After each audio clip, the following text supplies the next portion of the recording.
Get a roll. Excuse me. We're going to call the meeting to order. Do we have a green light, red light? Get. I don't know. You might ask. Is her mic on? Well, because these go to the video. I'm not sure if they go out there. Hey, roll call. Jamie Mills. Here. Kay Levy. Here. Jack Cadenhead. Here. Claudia Willis. Here. Amy Coclaser. Here. The consent agenda, all of the following items which concern reports and items of a routine nature normally approved at board meetings will be approved by one vote unless any board member desires to have a separate vote on any or all of these items. The consent agenda consists of the discussion, consideration, and approval of the following items. A, the minutes from the October 13th, 2014 special meeting. B, the financial reports, the activity accounts, and the treasurer's report. C, encumbrances and changes as follows. General Fund fiscal year 15, number 1079 through 1545, and number 50,000 through 50,242. 2, Child Nutrition Fund fiscal year 15, number 50,003 through 50,019, and D, fundraisers. I make a motion we approve the consent agenda. I'll second. Roll call. Claudia Willis. Yes. Kay Levy. Yes. Jack Cadenhead. Yes. Amy Coclaser. Yes. Jamie Mills. Yes. Before we get started and move on to number 4, if I may, I'd like to request that I'd like to make a motion that we move item number 19, which is presentation, discussion, and possible action on location, cost, and timelines for a new high school, to just behind, just after Trent Tiger's presentation, number 6, so that you all do not have to wait so long to the very end of our meeting, just out of a courtesy to you all. So, anyway. I'll second that. Roll call. Amy Coclaser. Yes. Jack Cadenhead. As long, well, yes. Okay. Kay Levy. Yes. Claudia Willis. Yes. Jamie Mills. Yes. And just to be clear, the executive session that pertains, the portion of the executive session that pertains to that issue would follow that also. And we had mentioned that. The motion should probably, we could have a separate motion that includes that, but I don't know that that's really necessary. So do the 19 and then the executive session pertaining to that and then back to 7? Yes, if Okay. we If we decide need to it. go into Okay. executive session on that item, we'll just make sure that we're only going in to discuss the purchase or appraisal of real property pursuant to 307B4. That would be perfect. And can we keep there won't be a problem with still filming after that? That was our issue. When you go into executive session, he stops. He stops, but he'll But he'll pull it continue back up. after. He hasn't, no. He leaves because Even if it's sometimes- early in the meeting? That was my concern, that the public wouldn't hear everything that we needed to say, and that's so Right. vital.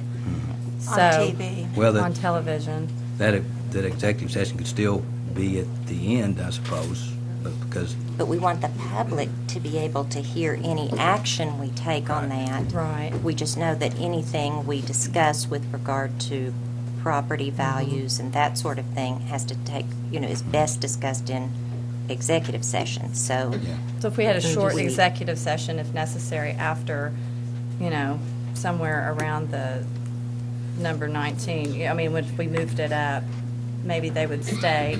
It shouldn't take that long, I would think, hopefully. we can ask them to. Okay. Okay. I would request I don't know that if the people at possible. home would Please give stay up. tuned. That's what we'll say. Please. Okay. Okay. Well, I guess we can see how it goes and see where we are. Okay. Okay. Introduction of guests and public discussion by those who requested audience. Have a pile. All right, Carrie Kiker. And just as a reminder, we have 3 minutes per person. It's actually 3. Jack showed me. In the middle there. Okay. I typed something out, so excuse me for reading. It's a little bit easier for me. So I just want to say, as a parent of a first grader in Seminole Public Schools, I'm very concerned with where our new high school will be built. I've spoken to many parents in our school district, and we're very much opposed to building a new school so far away from our current campus. We don't dispute that we need a new high school, as renovating the current building is probably too expensive, and the possibility of the unknown when doing the renovations is probably too great. But we do dispute where your idea of placing it north of town off a major highway. We do ask you this: why must we be tied to land the city is offering? The city seems a little bit too concerned with where our school is going to be placed, and I, along with some others, feel a little bit uncomfortable with this. Why are we allowing the city to dictate where our school goes? If the city wants to contribute for the sake of contributing, let them donate money for a new gym or to the school in general. But the decision is yours as the school board, not theirs. The land near Sigma, we believe, is just not a good idea. We feel we have major problems with this, one being off a major highway, turning left back into town every single day after school. Our kids would have to be bused back and forth at the end of the day to go to practices, football practice, gym. The current condition of the land that we've heard creates its own problems and unknown costs. And fourth, that area is zoned for industrial for a reason. Let's leave it that way. From the parents and other community members I've spoken to, we are in agreement that our school needs to be a campus. For our students, our faculty, and our parents, a campus makes the most sense. We personally believe that we should build a new high school near the old one. It wouldn't take much to acquire the land around the school to make room for a brand new school. The students get to stay in a campus location where they aren't forced to travel across town just to attend class or to make it to practice. I respectfully urge you to reconsider the land north of town, do what's best for our children, make your decision as if you were sending your child or grandchild there every day, because that's what we're doing, so please listen. Thank you. Jack Tinsley.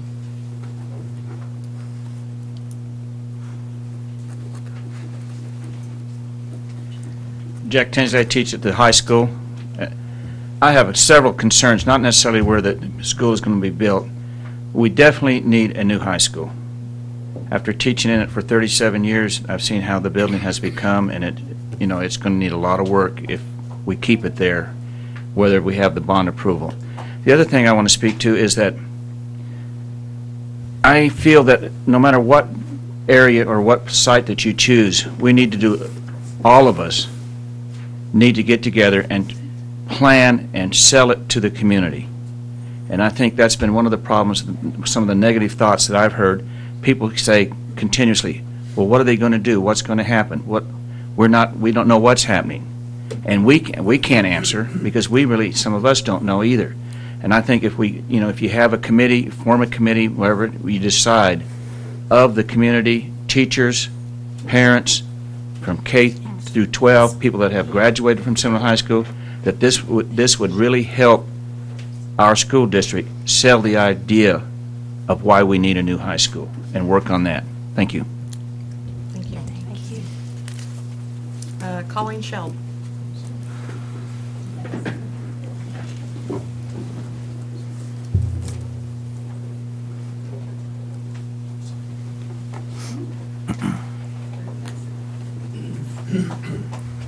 Sorry.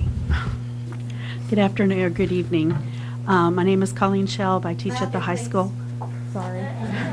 I thought I was being loud. You want me to go to classroom mode? Okay. Teaching voice. Teaching voice, thank you.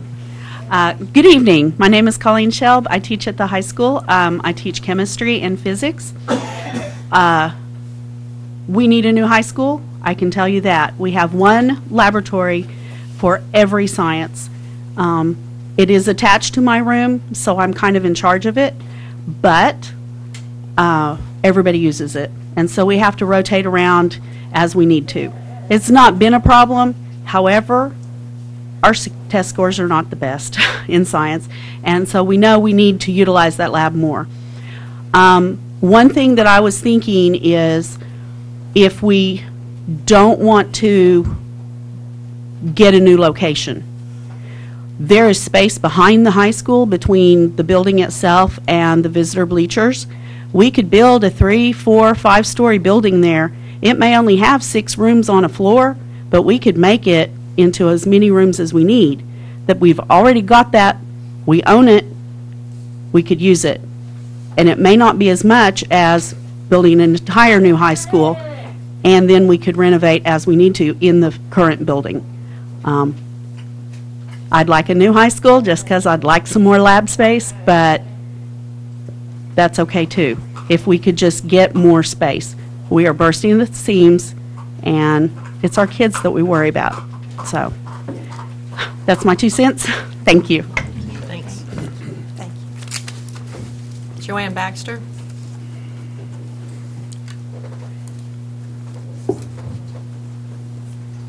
Mine's short.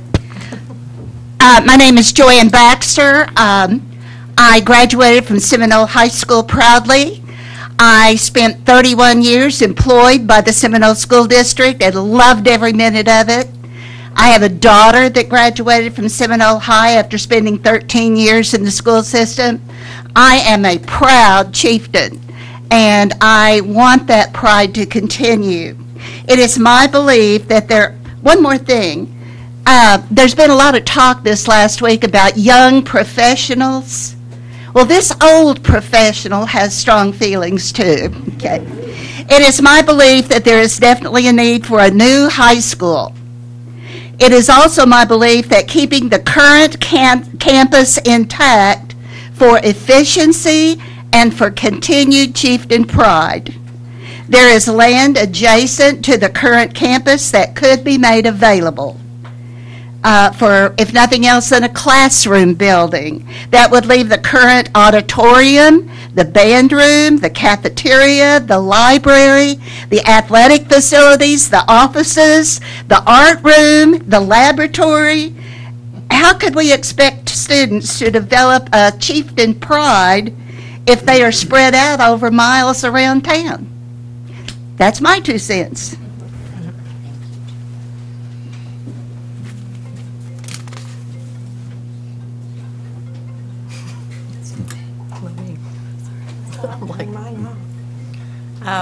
William Schote?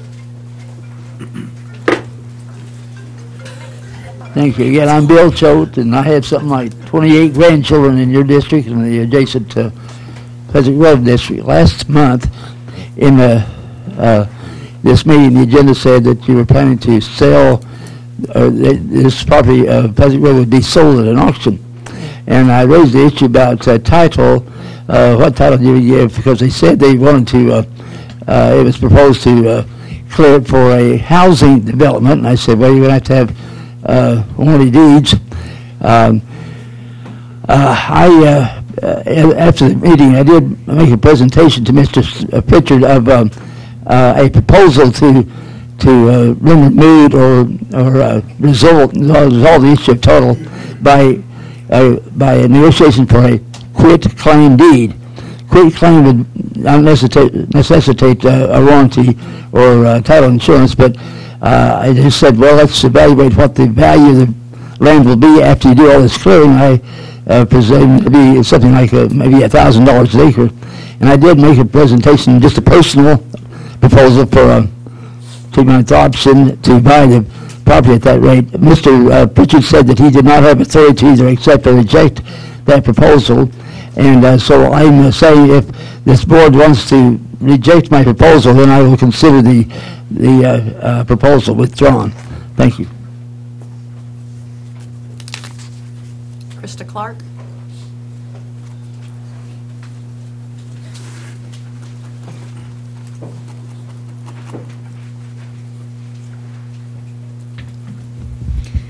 Good evening. I'm also a teacher at the high school. Just wanted to, just give you a little bit of my opinion, and in talking with some of my fellow faculty members and then also some of my students that I've visited with throughout that we've been talking about this. The overall consensus, I guess I would say, about the students is excitement about having something new to be prideful in. Yes, that is a traditional building. That's a wonderful building. But they need to begin their own traditions and be successful and feel successful in what they have and what they're coming out of. As far as the new building is concerned, I don't know a really lot about the layout, as far as, maybe the architects came and talked to us a little bit, about what we might need, right? And as far as I'm understanding, there would be a common area to be used as maybe a makeshift type of auditorium to have a meeting and things like that. Yeah, the gym and those type of things would be in a different area, but I would consider, let's do it in phases. If we're going to start it, let's say we have a plan. Let's build this classroom here and say, look how great this is. Let's go to the next. Let's go to the next level. And moving that away from that campus, I want to tell you, I coach cheer, as many of you know, and I was a big advocate of going to camp, because when you take those kids and you put them all together in one area and they're not surrounded by anybody else, any other influence, they bond. They bond together, and they're focused together with where they are out there. And personally, I like with the Good Hope Road option. Great job, Ed, with the stuff that you did here with that. And I just want to make a comment about the tradition. We take it with us. You know, my kids, I have 2 kids who graduated from Seminole High School. They'll always be chieftains. My son plays college ball, and he wears his chieftain green underneath his uniform. He's in Kansas. He's not on that campus, right? So you take it with you. So, thank you. Kat Pollock?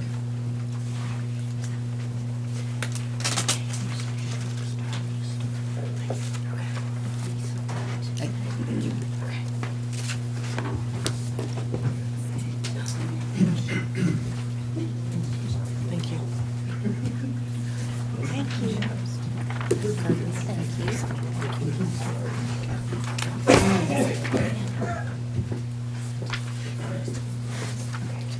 Hi, my name is Kat Pollock, and I am here to address the board in regards to building a new high school. As a taxpayer, an SHS alumni, a current SHS teacher, and a future student's parent, as my child is a year and a half right now, I am in favor of building a new high school. We have come to a point in the high school where we have outgrown the building we are in now. Our enrollment is at a high, and classrooms are crowded. My classroom is one of the smallest. We are in desperate need of more electives for students to choose from, and with that comes the demand for more space.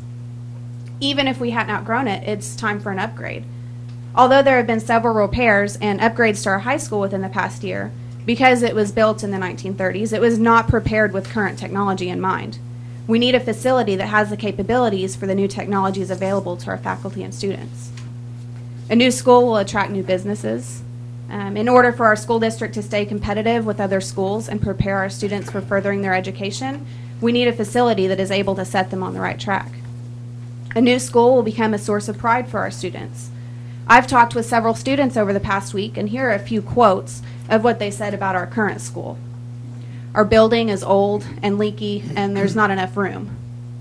I like the architecture. The building is pretty until you look inside. The classrooms are too small. I asked for positive things about the building, and the responses were that they liked the new benches that we put outside this year. If we as a school district decide to build a new school, it needs to be done right. There have been plans in the past that separate the high school into parts, and that's not okay. Students and teachers need to be able to all be on the same campus throughout the school day, with the exception of 7th hour athletics. With 50-minute class periods, there's not enough time to bus kids between 2 different sites or for a teacher to drive from one to another. If we can't build a gymnasium at the new site right away, let's get creative. Make the cafeteria into a multi-purpose room that could be used for lunch and physical education. There's been talk about being able to have the ability and the opportunity to immediately acquire many more of the properties adjacent to our campus. Many people seem to be on board about and excited about this. Sounds great. But I'm afraid that many of these people are not aware that the way to acquire these properties is by the use of eminent domain.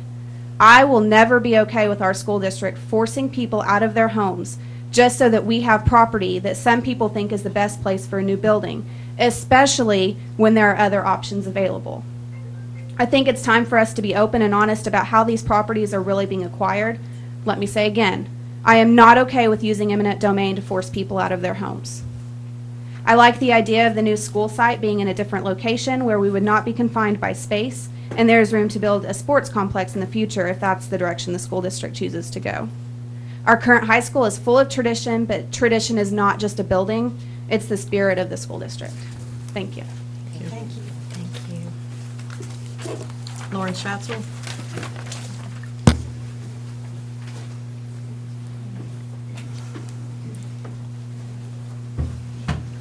Good evening. the green and white forever. A song I knew by heart well before I ever entered the halls of SHS. As a third generation raising a fourth, we came back here with a purpose, to raise our kids as chieftains. Fortunately, that's not that rare around these parts. I spoke in front of you 5 wonderful people a month ago. I spoke with passion and fervor, and I pleaded with you to save our school. I believed that 2 utmost important groups were being ignored in this monumental decision: the 84 years of alumni and the parents of current and future students. The dream of a few was being decided by a handful, and I believed that if given the opportunity, these 2 groups would voice and voice loudly. They did not want to relocate the high school. Do they want bigger classrooms, better technology, and nicer facilities? Of course. We all do. No one's against a new high school that I've spoken to. But there is so much more to it than that. They also want the pride and the history and the tradition. The logistics of the other locations are weak, and the concerns are real. There are 51 current students that walk to school. There's dangers in transporting the kids back and forth.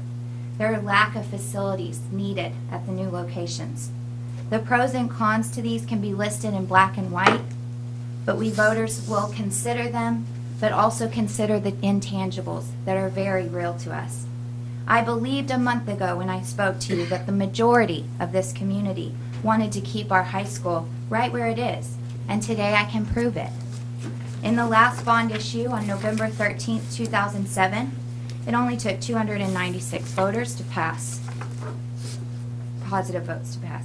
In the last 9 days alone, without a huge amount of effort, 112 people have signed a petition that, with only 5 declining to sign it, that states this: we, the undersigned, are concerned citizens who urge our school board to not move our high school off the current premises, but instead invest in upgrading our old school, expanding our school as needed, and keeping our educational facilities together.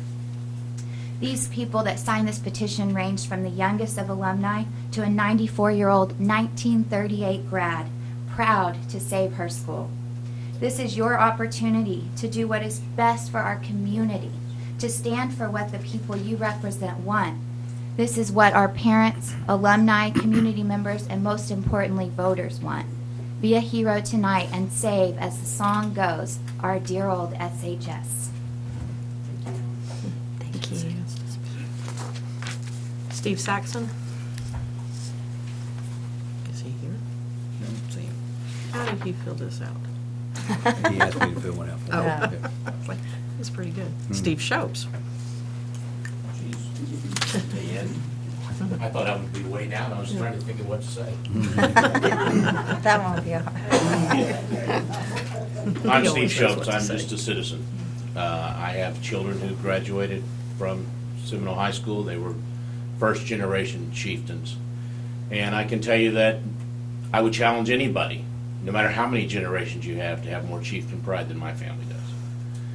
I think that some of the speakers have spoken about the city being involved in this. The city has to definitely be involved in this.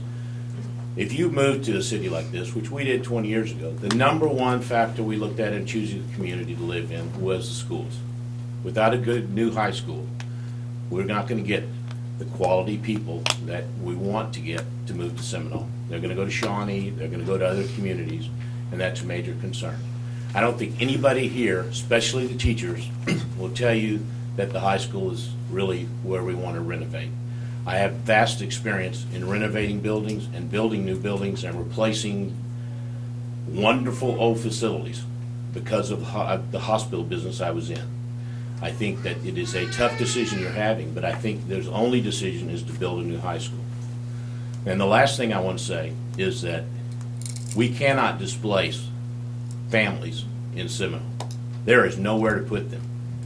If we're going to displace, yes, you can buy properties, but you're not paying the people that are living in those homes for those properties because they rent those properties.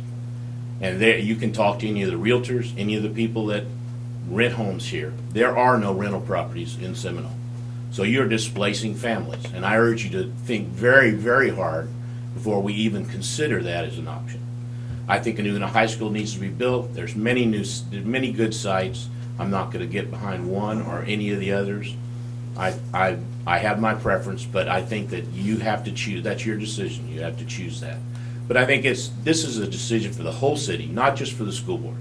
It is for the whole city, and I'm glad you're listening to everybody speak and everybody give their opinion. My opinion is that we build a new high school no matter where it is.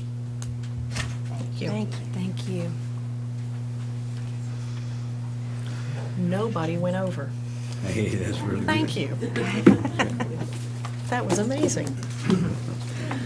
Okay, administrative report and correspondence. All right.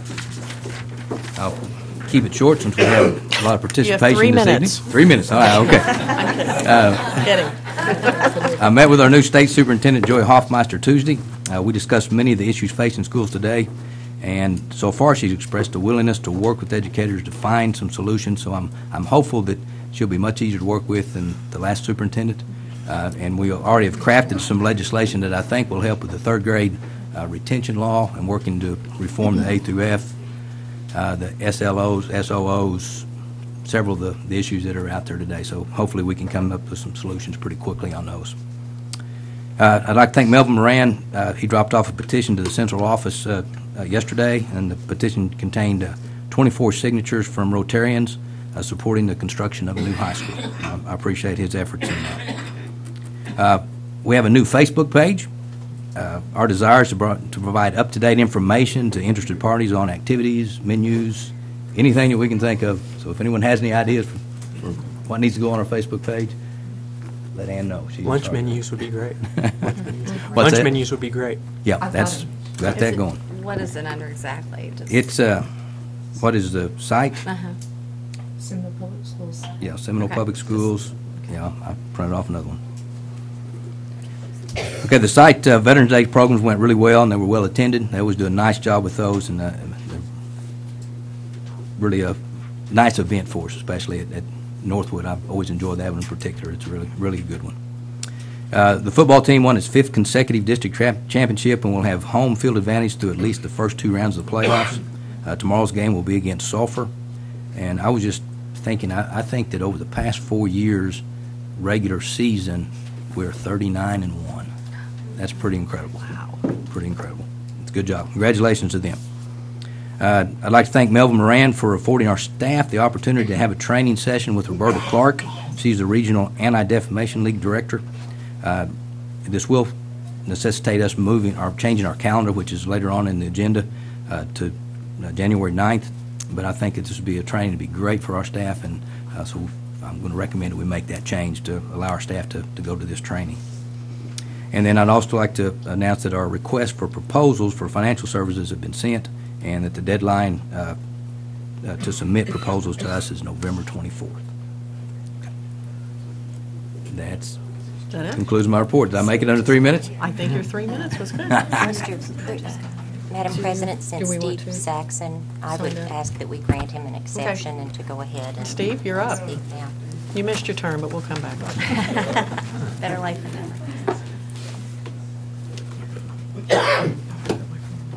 Thank you very much. I apologize for being past my spot, but first of all, I just want to encourage you in making your decision. Just encourage you, period. I know it's a hard decision. I can't imagine having to be up there and try to weed through all the information that you're being given and figure out what's fact and what's fiction, but I can tell you that this community is behind you regardless of what you decide. I think we're excited to vote. I think that's the main thing is we want to vote on it. I would encourage you to consider a few things. Of course, I would love to see the high school built on a new location with a new campus. I've seen some very good arguments recently with regard to keeping it around the current campus. I would just tell you that from a personal standpoint, and this is not me representing my city management position or any other position, this is just a dad. I think it's very difficult to do the code enforcement piece of this. And what it means is that, when houses become dilapidated, there are certain private property owner rights that we can't override. We can't make them paint their house. We can't do a lot of things that people think we can. But what I want to encourage you to consider is that this is not a decision, in my opinion, about yesterday. And it's not a decision about tomorrow or today. It is a decision about tomorrow. That, in my opinion, this is a 50-year decision. What is the neighborhood going to look like in 50 years? What assurances do you have that it's not going to dilapidate further? I can tell you that we will do everything we can. If that's your choice, we will do everything we can to support you and do the code enforcement that we can. But it's not going to make you happy. I promise you, it will not make you happy. Probably within the next 5 to 10 years, you will not be happy. Certainly within the next 30 years, it's not going to be a good situation for either one of us. Second thing I would say is, with regard to that site, is you're well aware, and I know the public is well aware, that we have to pass this with a supermajority, a 60% test, let's say. I find it highly unlikely, and this is again an opinion, that displacing families is going to get us 60%. I think you'll have an automatic no vote just because part of the plan is to displace families. So I guess to sum it up, I just want you to have all the facts, and we want to support you, and no matter what you do, we're going to be there, and we're going to give you our yes vote. My family and I will give you a yes vote, I can tell you that much. But we would love to see a new campus and give us new opportunities to grow. I don't think by now that it's any secret that the legislature has taken steps to basically force consolidation. And I think the growth that we're going to see in the near future is real. And I think you're doing a very good job of planning for that. And I just hope you plan for it on a new campus. Thank you. Thank you. Thanks, Steve. Okay. Let's get that straight. Presentation by Trent Tiger. And I'd just like to say, when Trent was up, when we had our board retreat back at the end of September, I think it was, we were visiting a little bit about our varying comfort levels with the Armory property, and wondering and brainstorming if there was anything available around the existing high school. And so I asked Trent, is it possible to fit a school on a city block? And so I gave him a city block for an example to work with. It is not necessarily what would have to happen for a campus site, nor is it necessarily, I think, what, and he's welcome to say whether or not that's what he's recommending as the location of a close to campus new high school. But this was the block that was identified for him based on how much of it the district already owned. Let me move. Shot down. There's a nose right in the middle of your building. Yeah, looks good.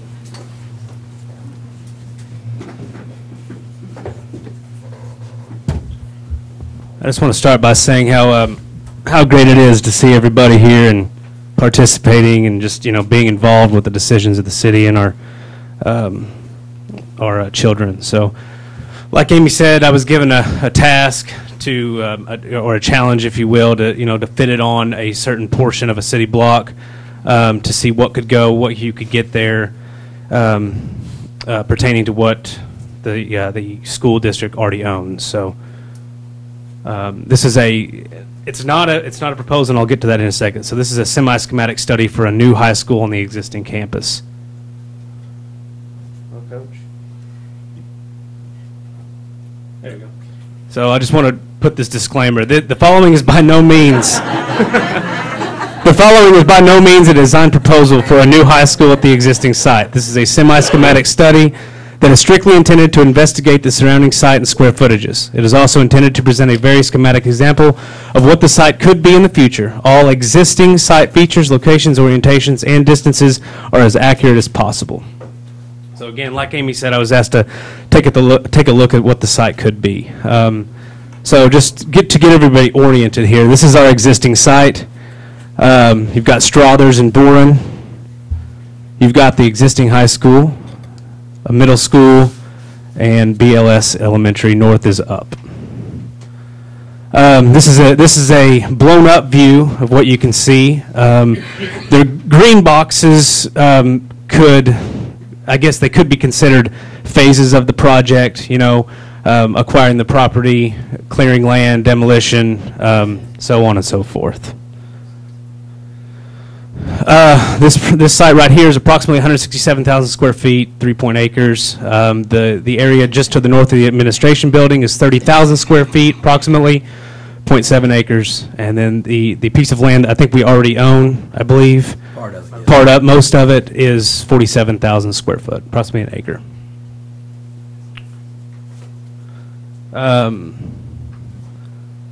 So we'll take a look at what could fit there. So the part that just popped up, that's enough area for a new gym. The land is there, it's open. Your existing gym is approximately 13,500 square feet. This allows for approximately a 21,000 square foot gym, which would give you plenty of seating on both sides, bigger entry, less clutter. We all know how the gym is right there. Additional parking around it. To the southeast, you could have a new parking lot, nice parking lot. You could have 90 plus spaces approximately, that could serve all the amenities around there. It's not occupying a main intersection at where the new high school would go, or just from an architectural standpoint, I never like to see a parking lot on a corner, but I think this is the best corner you could choose for it. And then you get to the new high school, and again, this is not a proposed design. This is just what could fit there. And as you can see, it allows for around an approximately 70,000 gross square feet high school. That's roughly 58,000 square feet. The footprint you see, which is the gray, let's see if I can get this, the gray outline, that footprint is approximately 58,000 square feet, which would allow you for around a 12,000 square foot second floor / atrium, whatever you want to call it, and some parking on the back. So if you see, it didn't even take up the whole block. I think there's 4 or 5 houses right here. I think you could get it in with, on 3/4 of the block. It ties in nicely. It could tie in nicely with the existing green space. You could have a through road that comes around for drop off, new green space for gathering, whatever you want to do out there. Art class, it kind of completes the square that you already have, if you will. As far as the materials go, you could tie in the old with the new. You could have this front facade that ties in with the old high school to give the traditional feel of that yellow brick. You could surround it and encapsulate it with modern materials. You have a drop off here that could be used for a safe room, auditorium. I don't know. You choose. Like I said, this is just schematic. This is just off the top of my head. To the north, you see the new gym, what it could be, and again the new parking lot. This is that little church on the corner. So this is kind of a look from the south of what it could be, tying it all in, giving it that campus feel. And another view from the southwest. Also, who's to say you couldn't? This is around a 10-acre plot, I believe. Isn't that correct, Jack? Yes. Looking at the study, you could fit, in my opinion, playing baseball here, you could we need a baseball field. We need a softball field. We need an athletic facility that you could put right here. Plenty of parking. It's close to the campus. Again, that's what I was tasked with doing. It can be done. I know it can be done. You know, the whole argument of displacing families, I do not disagree with that. I don't know if that's necessarily the case. I'll let others decide that. But, you know, this is what I was tasked with doing. And I don't know if there's any questions. I wasn't planning on fielding questions, but I can, I guess. Don't say that. So, like I said, this is not the say-all, end-all, be-all. And I'm not an architect. I'm an architect intern, which means I'm not licensed. But, you know, another architect could come up with something completely different. This is just an idea that I was tasked with, you know, putting on paper. So.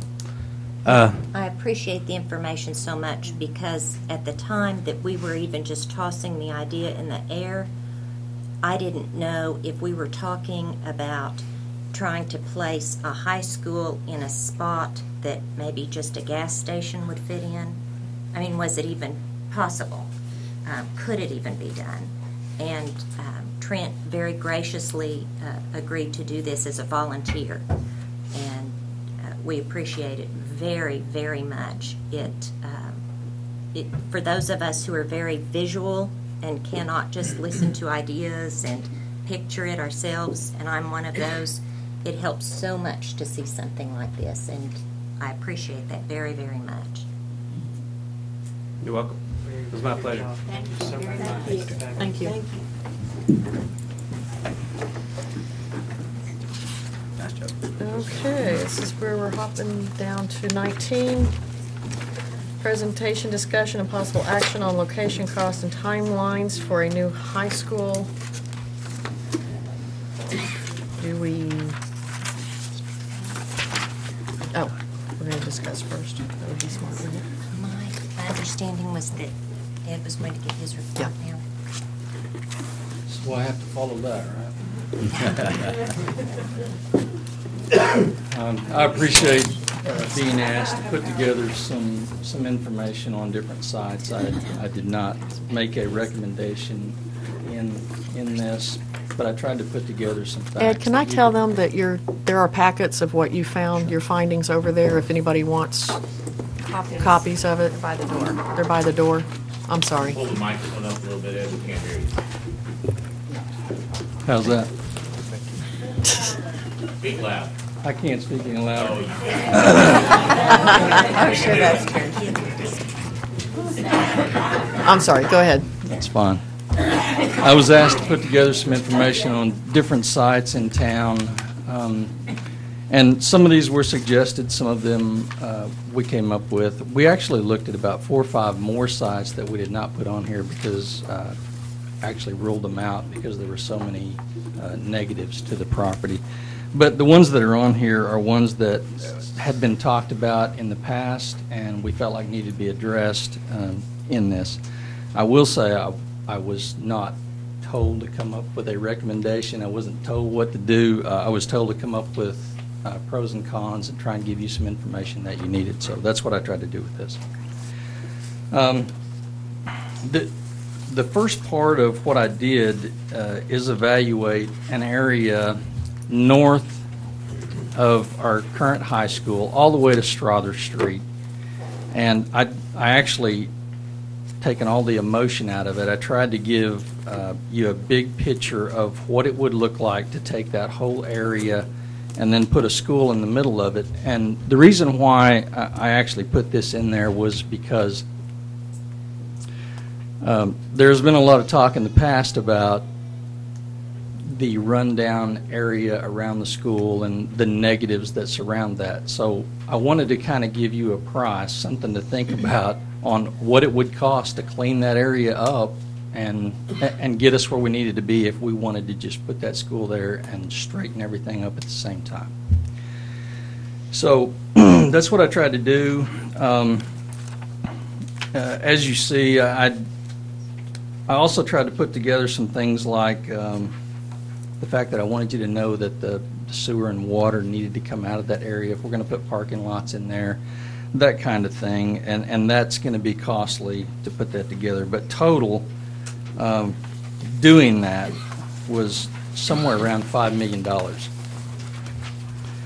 Now, I'm not suggesting that we take everybody's home in the area, but I wanted you to know what the figure was, what a ballpark figure on what that would cost. The second property that I tried to cover, I just did pros and cons on that because I wanted you to see, I didn't think there needed to be as big a narrative on that, but the pros to that were the property could be cost effective if the city gives us that. Obviously, that's a good price. That's something we can afford, I hope.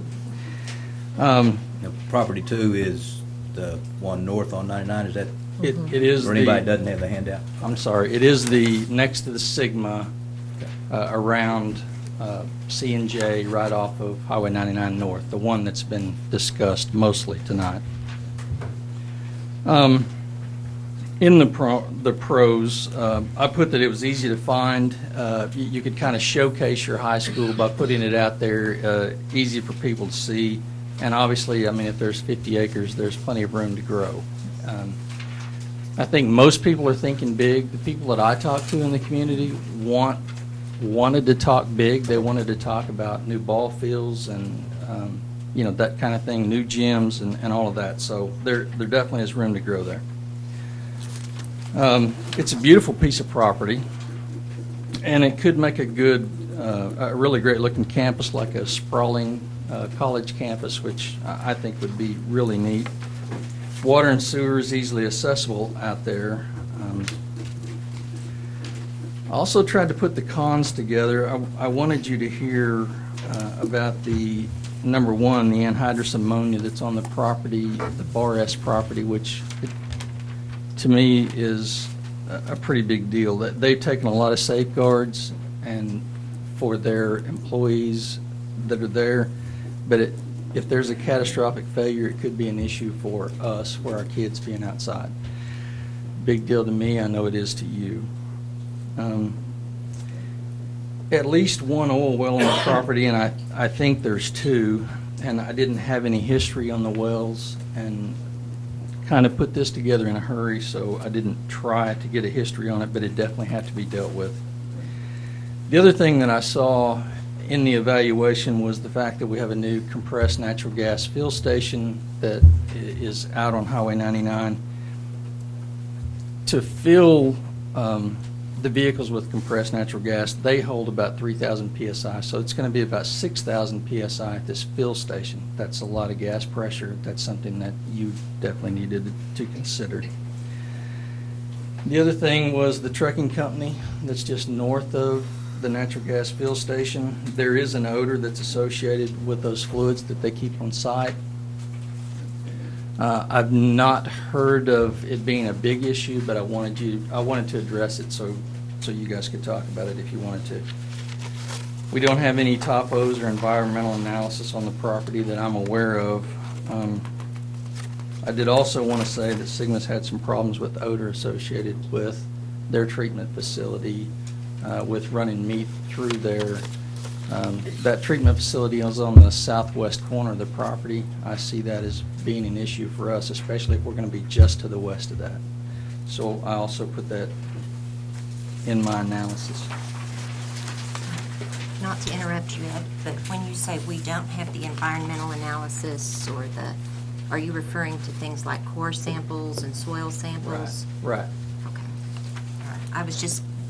I'll kind of keep a list, and at the end, I may ask you if you feel like we need those things on those properties in order. Right. Right. How important those things are for us to have before we make a decision. Right. In your opinion, or if those can come later. Okay. The next one that I have down here is the Armory property. The Armory property, it's closer to the current campus.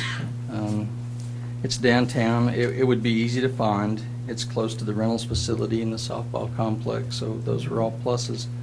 It's also closer to the emergency services complex. The downside to the Armory property, to me, was that it would be located on one of the busiest streets in town that's two-lane and is a downside for me. Getting in and out of there, I think, would be an issue. This property is surrounded by floodplain, and I don't know how many 100-year floods I've seen since I've been in Seminole, but there's been a bunch of them. I've seen that property underwater numerous times, and it concerns me. I'd hate to get in there and get trapped and not be able to get kids out of there. So it was a concern to me. I'm sure it could be dealt with in engineering, but it would have to be, and it would be a big part of your decision, so I put that in there. In my opinion, there was not much room for growth if we wanted to build a gymnasium or, all those things. I've not seen any kind of layout associated with that property, and I thought it was small, so I put that in there too. The other one that I have is the Harvey Road property. There hasn't been much said about the Harvey Road property. I'm really impressed by it. The property has good access. We already own it. It's large enough to allow growth. We're about 37 acres, somewhere in that area. The front is pretty flat, and this area is actually about 60 feet higher than the Armory property, which is kind of surprising, but it is. Should have easy access to visitors, easy to find, and it should be easy to display our new high school. It is on the hill. Already owning the property makes it extremely cost effective. This would also be very close to our emergency services complex.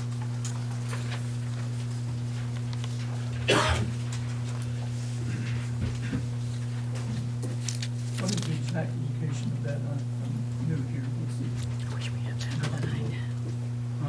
Right across the street from K&H Well Service. Seminole. The cons that I wrote down for that property were water and sewer would need to be brought from the opposite side of the road, which really I built that in only because it had been brought up in conversations with civic leaders before. Really, you're going to have the same issue with a lot of the other properties that we're talking about. You're still going to have to bring water and sewer to those properties, but I put this in there so you would have somewhat of an idea of what it would cost to get across that road. About somewhere in the neighborhood of $30,000. I think that's a little high based on the numbers that I got from our utilities director last week, but anyway, it's in there so you can review that. The back part of the property drops off, but I think with good engineering, we could use that to our advantage. Safe rooms, building on different levels. I think it has a lot of positives in that regard. There are some odors associated with the industries in the area, but I think they're minimal, and it's not been an issue. I don't think it at all, but I wanted you to be aware of it. The other thing was moving students back and forth from the current campus for gym, football, band would also be a consideration. Did you have any concerns about the busy street there? Well, or is it the fact that not it's really more as much as I lanes did on the property to the north. I mean, they really come into town at a high rate of speed, and you kind of get slowed down going up the hill, and in the area of the Walmart, and everybody seems to kind of slow down for the Strother area there too. So, not as big a concern as I did on the property to the north. And lastly, I included the 500 block of College, which is the presentation that we just saw.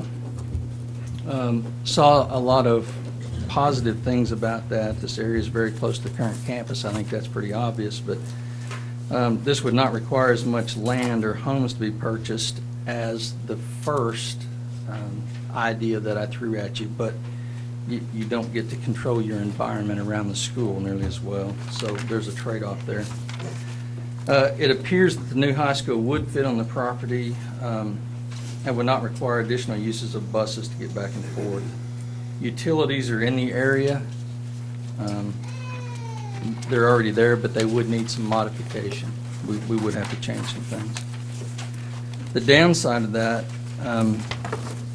in my opinion, and that's what I put in my report, was I thought we could easily get boxed in by trying to go too small there. We really need a buffer zone, I think, around our high school. We need some area to grow, but we also need some safe area. With our current campus, we've kind of boxed ourselves in. So I would caution you about, getting us boxed in there.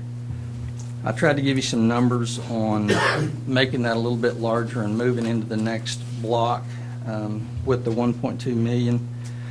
That would also include the relocation fees of utilities and things like that.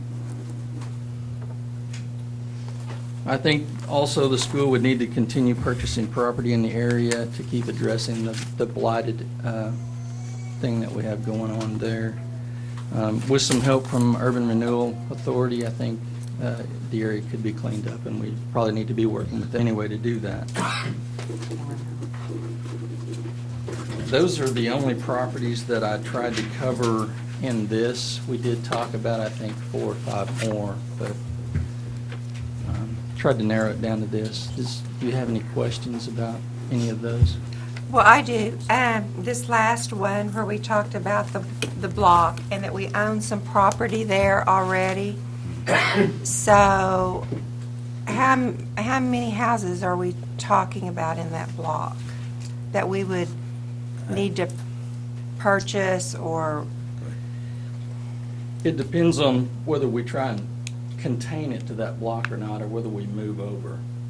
I think that's up for debate. You're probably looking at 10 to 12 with what I'm thinking, making it much larger and moving it to the north. Okay. On this, what Mr. Tiger showed us, that's... I think just that part, we were looking at about 9 houses, and then in Ed's report, he went ahead and included another half block to the north, just simply because of parking. Well, that's what I wondered. Yeah. Does that take in parking? And what I saw for the first time tonight at the houses along Jefferson were not taken as part of that. Right. And so that 9 comes down to by at least 3. Yeah. Well, I think the 9 might include all the way down because there's kind of a natural, it's a bit of a creek actually. Yes. So that's kind of where the natural break is. And then the additional houses that Ed had included were ones right across the street, which by taking at least that half block, you could actually vacate the street and expand quite a bit and kind of clear some of the area out, make a little better views. And that would be great if you could do that. Right. But that wasn't what had been done to be included. And that wasn't included in what? In what was on in the what screen. Trent did. No, his just included just that down to that creek. Right. May I ask a question? What about the streets, the condition of the streets around there that are, to put a $14 million facility over there, you would think that the streets surrounding it, would that all be replaced, when we have to move all the utilities, sewer lines, water lines, all of that? Would it be the city's responsibility to come in and redo? I mean, I know it's not a requirement, but it would surely look better around a new facility. And then another question about drainage, how it affects, because I know that's been a serious concern for the Harbor Court area when we did. I didn't even think about that over there, and it continued. And so it would be very important. But I think if you're looking at the first vision that I put down here, I think it depends on exactly where you place the school. But definitely civil engineering would be a big deal on the large land takeover like that. We're going to have a lot of runoff. There's going to be a lot more parking, and this size of building, depending on where you place that, it's going to make a lot more runoff, and we're going to have to deal with some civil engineering things. Probably the Harbor Court area is going to be affected. So which means to us, we're going to have to do some detention or something like that. But it'll be extensive. And Is that on the, which one are you talking about? I'm talking about the first one. I think that's what she was addressing, was the first one. There, Just up around the high school. Well, what about the last one? anytime you add that much parking and a building of that size, you're going to change the water flow in the area, and it's going to have to be addressed by civil engineering. It's one of the things that the Planning Commission for the city is going to look at when you take your plan to them. They're going to require that you've addressed that in some way with detention or whatever. And that would be true on item 4, too. I didn't mean to. That's correct. I wonder, is that the cost, is that the school system, the school district's cost, or would that be the city cost to repair streets over there? Well, the city normally takes care of the streets. We don't do anything toward taking care of any of the streets. Right, that would be around their, the school. right. And be at their discretion whether they did or didn't. So it may or may not be able to be done. Right. So Yeah. Even if we requested it, having the funds available is kind of contingent upon that. that Also- brings me, oh, sorry. I'm sorry. I'm sorry. I can wait, but I was just thinking, when, was it Amy, did you bring up about the road, over on Harvey Road, the idea, and this had come up in conversation with people that about their concern over the Highway 99 property as well. School zones are always put in, is that just an automatic? I should know these answers. I haven't researched this stuff, but I'm assuming there'd be a school zone in front of any entrance. And It's one of the things that will be addressed when you take your plan to the Planning Commission. It will be addressed at that point, and then they'll have to get with Oklahoma Department of Transportation. All of that will go into your overall plan to be reviewed by them and the state. And that being, isn't that a state highway coming down there? Yes, ma'am. So the state, ODOT would possibly be able to even put in a traffic light at Harvey Road and Struthers possibly if it was requested and necessary. I'm just, throwing out ideas. That was a... Yeah, traffic studies have been done there numerous times, and it hasn't warranted it so far. But if we build a new high school there, I can assure you our traffic count's going to go way up. So I would say yes, we're probably going to end up with one, but definitely with flashing lights to slow everybody down. Okay. And the police department's right there. That's a good plus. that is a good plus. I said that. They slow me down all the time. Okay. So you mentioned a retention. We would need to have, you think, a retention pond? Depending on which plan we're talking about, it's going to have civil engineering is going to be required. You can't put more water on your neighbors than they currently have without some kind of a plan to be reviewed through this process. So you're going to have to do something to slow that water down so we don't flood everybody out downstream. On both proposals? Yes, ma'am. Okay. Both proposals around the high school. Around the high school. Yes. Both 1 and 4. Yes. That's in his. What is it? I know you said you weren't asked to give a recommendation, but I'd love to know what you think. Is that putting you on the spot? I'm sorry. But it's I'm sorry. It's a big decision. Since you're I on mean, there. You've been all around town, and you've done a lot of this, so Yeah. I think I have some really big reservations about some of these, but I feel really good about one of them, so I'm glad you asked. I really like the Harvey Road property. I think it looks great. It allows us to control our environment around us that we can't do right now, and by that I mean no dilapidated structures, and you get to build as you go. If with 37 acres, you can dream as big as you want, and I hope we do. So I think that for me, it's easy, but I'm leaving the emotions out of it, and I'm just trying to say, there it is. thank you. and it's flat. I know, Ernie, I walked it Sunday. I walked that, all of this I did Sunday. Right. And so I know it slopes, but there's plenty of land on the flat side. Is that right? There is. By my calculations, we're in the neighborhood of 12 acres on the front side of that that's fairly flat. about 930 elevation. There's some high, some low, but 930 is pretty close to the elevation there that we could build on, and that's going to give us about 12 acres to do the initial site with. Doesn't mean we can't build on the rest of it. It's just going to be a different level.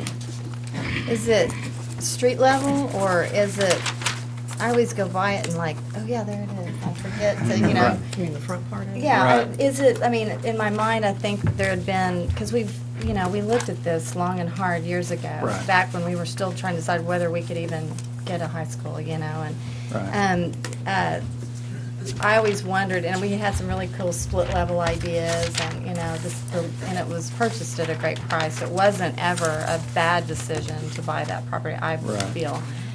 But is it? My thought was, do you feel like you? I heard you say that you think you could see it would be very visible from the street in the front. I mean, it wouldn't be like sitting down low necessarily. Right. No, it's actually just a little bit, Just a bit little higher on the north end Than this Yeah, south end. because the road's going, Mhm. like this. But I think if you take out the trees and you do some things on Mhm. the north end, I think you'd get great visibility of it coming both ways. How expensive do you think that dirt work would be and the preparation of it all? Well, you're going to deal with that at every site. Oh, sure. But No, I know. I just know that when we looked at the Harvey Road site, and when the committee was looking at the Harvey Road site years ago, I mean, we were lambasted at the time for buying it by the city, being told that there was going to be no way that we could affordably do utilities out there, that the traffic was going to be a nightmare for us, Right. and that the dirt work was going to be cost prohibitive. Right. And that, I mean, I've caught more grief individually as a school board member for us having purchased that and held on to it. I love hearing that it's a wonderful property now. I'm just so surprised that to hear that it's in such good shape when we had always heard from city representatives, the committee had, and then at the meetings that I would attend of the new school committee, that it simply, and Ernie, Jerry, correct me if I'm wrong, we had just been told that, that was the last place on earth, basically. Just insofar as the drop-off. Right. I can't really address who told you what or when or what their motives were. All I can really do is look at where we're at. It does not look that bad to me. I think a lot of it's in your engineering and what you want to do there and how you want to do it. I've heard some pretty neat ideas about it, like you said, building split level and some different theories. I think it just depends on how you want to do it and if you've got an engineer, an architect that you can work with and dream big. I don't think it's that expensive, but I'm not really a dirt guy. I've got some cows, but that doesn't really qualify. You're more of a dirt guy than I am. Well, I think it's hard to envision that property because it doesn't have huge street appeal right now. Right. It's kind of hard to tell now which driveway is that, and it has 3 entrances, doesn't it? I was always going, Right. which one is it? Well, it's all 3 of them. Yeah. And I thought, that makes, and when I see a topographical map, an aerial map, I can see that it is a nice, big, rectangular, almost boxy, area. That doesn't mean that it's all smooth and flat, but when we, now that I'm the longest, I should say, reigning board member, or not reigning, but you know what I mean. I used to be the youngest one or the newest one, and now I've been on here longer than any of you all. And I remember back then, we kind of let that one, get pushed aside when Magnolia became the little golden child, that we looked at because it was closer.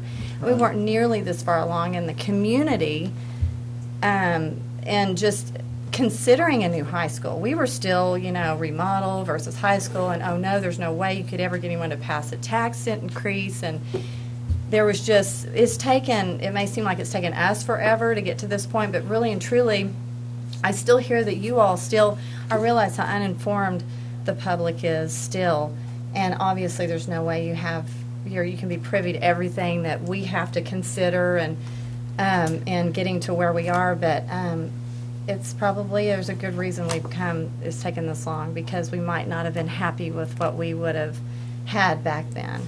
But any of these sites are diamonds in the rough, basically, and that's kind of how I see the Harvey Road when you describe it that way. If it was cleared and smooth and all grassy, green grass like Magnolia, it's easy to, in your mind, plop a school right there and think, ooh. But thank you. I appreciate your honesty. It's great information. Yes, thank you very much. Great job.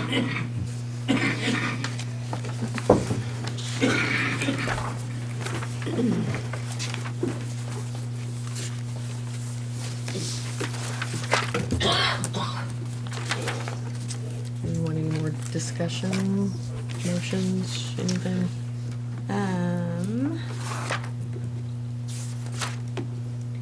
Well, while we're talking about the different locations, Mr. Pritchard, I know you've been involved in all of this, all the different locations. I know you've talked to some individuals within the community who have some expertise in this area.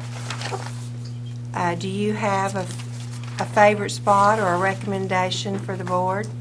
This is a very difficult decision to make, and I know that the thing that encourages me is that I know that we're chieftains for a reason, and that's because we all pull together when it comes time. And I'm sure whichever site that's decided upon, that's what we'll get from the public, from everyone in this room, because that's what chieftains do.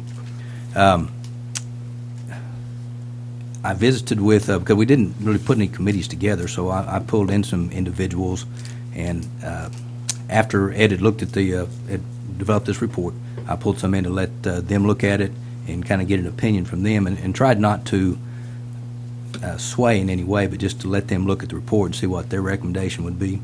I visited with Stu Phillips, Pam Robinson, Neil Craig, and they all felt that the Harvey Road property would be the best route to go.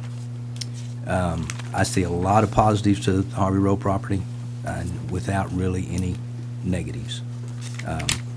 To me, the transportation is not an issue because I've been there and done that as a student. I'm in a unique situation that I went to 3 different high schools, and this is the 4th high school that I've taught.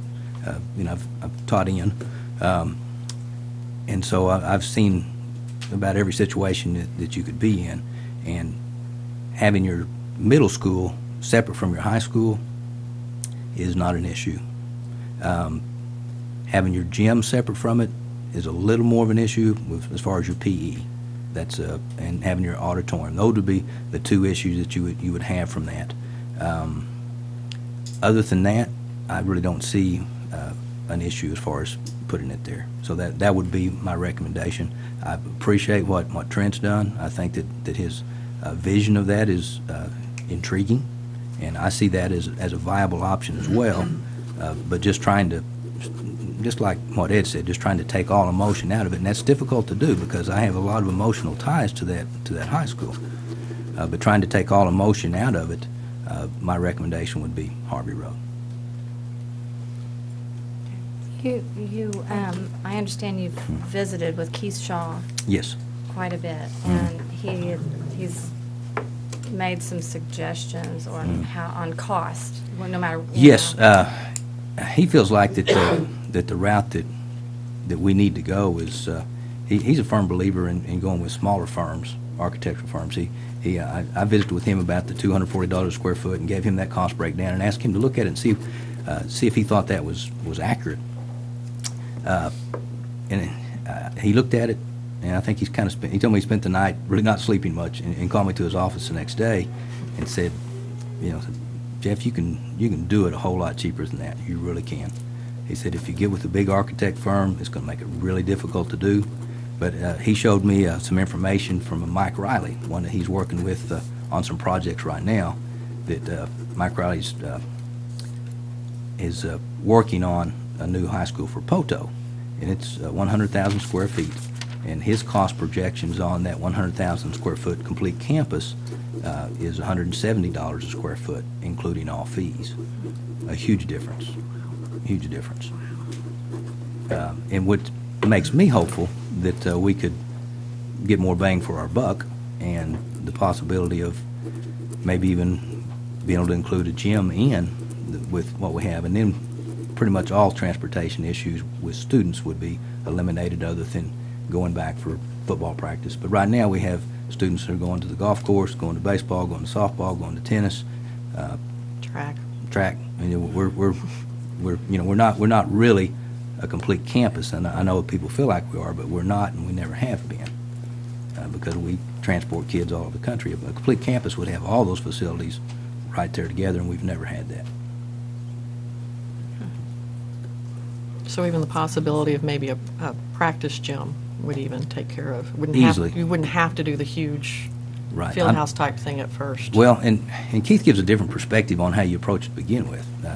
His perspective is that you get, you bring someone like him on board to begin with, and then you sit down with that person and you interview architects. You find architects that will work with you the way you need them to, and then you say, this is how much money we have, and this is what we want. And then same if you build in your house, which is kind of the different from our approach has been, ask the architect what can we get, right? Or how much will this cost, and it just goes up and up and up. But that, and Trent will tell you this: architects have no incentive to reduce costs because they get paid on a percentage basis, and every incentive they have is to elevate costs. And so Keith's approach has encouraged me to feel like that we could, possibly have a 67,000 square foot, the 9th through 12th grade that we've kind of looked at, and the possibility of a 20,000 square foot gymnasium as well. That would be cool. But we would have to, kind of make the decision, be willing to look at different architects and start kind of from scratch to do that. And that's one reason why I encourage the board to make a decision as quickly as possible, because if that's the direction that we want to go, it's going to be a lot of work and a lot of time to make this happen. If the decision is to do something close to the current high school, well, then it's a totally different scenario. Now we're looking at a GO bond, purchasing property, and then that would come into play down the road. But the location is huge for me and what I need to do to get us to where we want to be.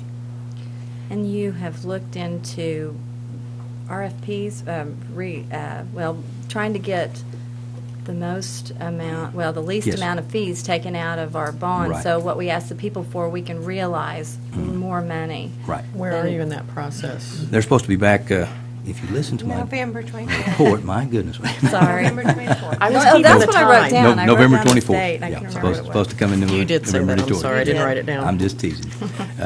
You're right. My wife wrote it doesn't listen to down. me either. So, Okay, but I didn't know if people, understand that, Right, that is and- what you're doing that for. Right, and what we want to do the is get the, best as few fees as possible. Mhm. And we really have three mechanisms to go about if we determine to build close to the current high school or build off-site, whatever the decision is. We have three mechanisms basically to finance the project. We have the bonds, which would need to be revenue bonds. Then we have the possibility if we needed to add to it or wanted to add to it, you can always do a lease purchase, which then the funds come out of your building fund and you pay. That's like borrowing and paying it out of your building fund, and so that's another possibility. That's the way Barnum financed their current gym that they've just built. And then the other avenue that we haven't really explored, it's been talked about, but we haven't explored it, is donations from people that might be interested in contributing to that. How long are the lease purchases usually for?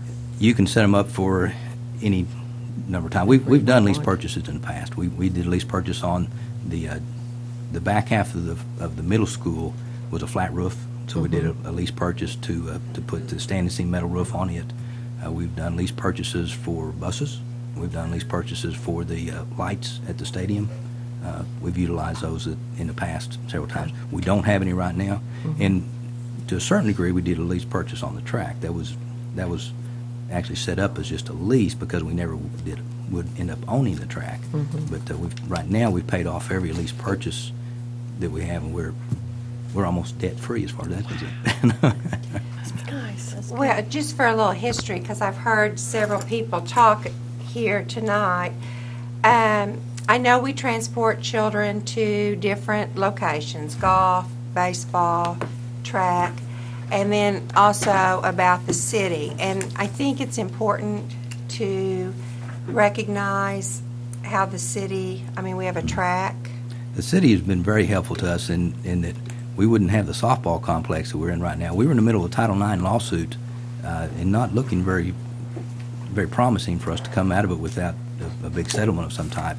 And the city really stepped up and helped us get a softball complex that meets those Title IX requirements. And then the new surface on the track, once again, that was a city that stepped up and helped us do that. We partnered with them on that, and we partnered with the city and with Seminole State to build new restrooms at Oiler Park.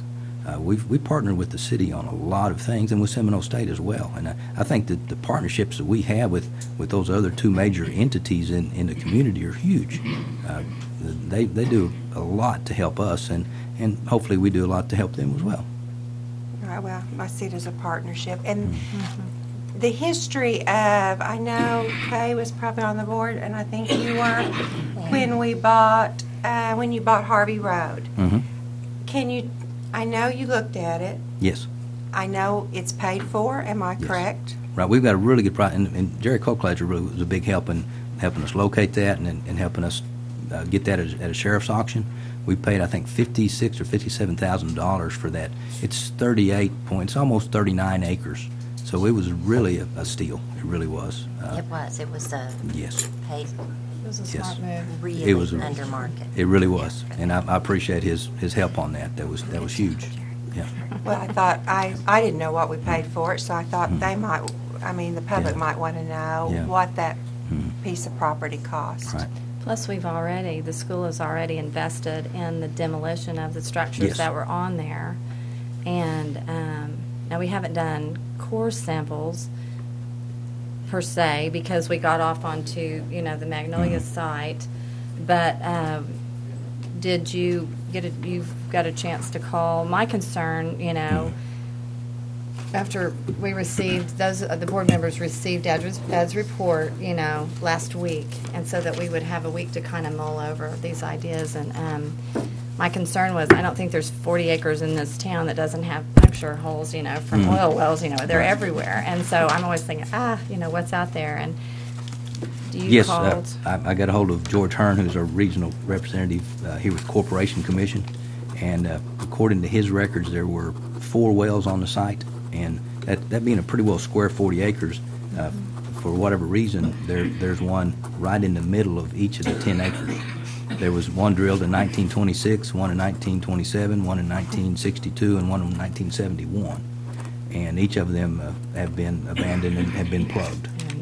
So nothing left to do with Nothing those. left to do is, according to his records. He told me if he found anything else, he was going to do a little more research. If he found anything else, he'd let me know. But as of today, I haven't heard back from him, so my assumption is he was correct, that those have been plugged. Okay, thank you. But we do still need soil samples. Yes, we still want to do that. We still need the topographical. Yes, I think any place we'd build, I think that would still be something we want to do the soil samples, and in with that, any type of environmental study, because there were 4 oil wells on there, and so I would think that would, There's no problem with water quality over there that you know of, or I haven't heard of any, but. not that I'm aware of. Now, we'd be bringing the water under the road. Oh, So that's it'd be- right. Yeah, there's either. Well, that's like for my area, I don't have any problem, well. Okay. Other than it Yeah. smelling like sulfur sometimes. But no.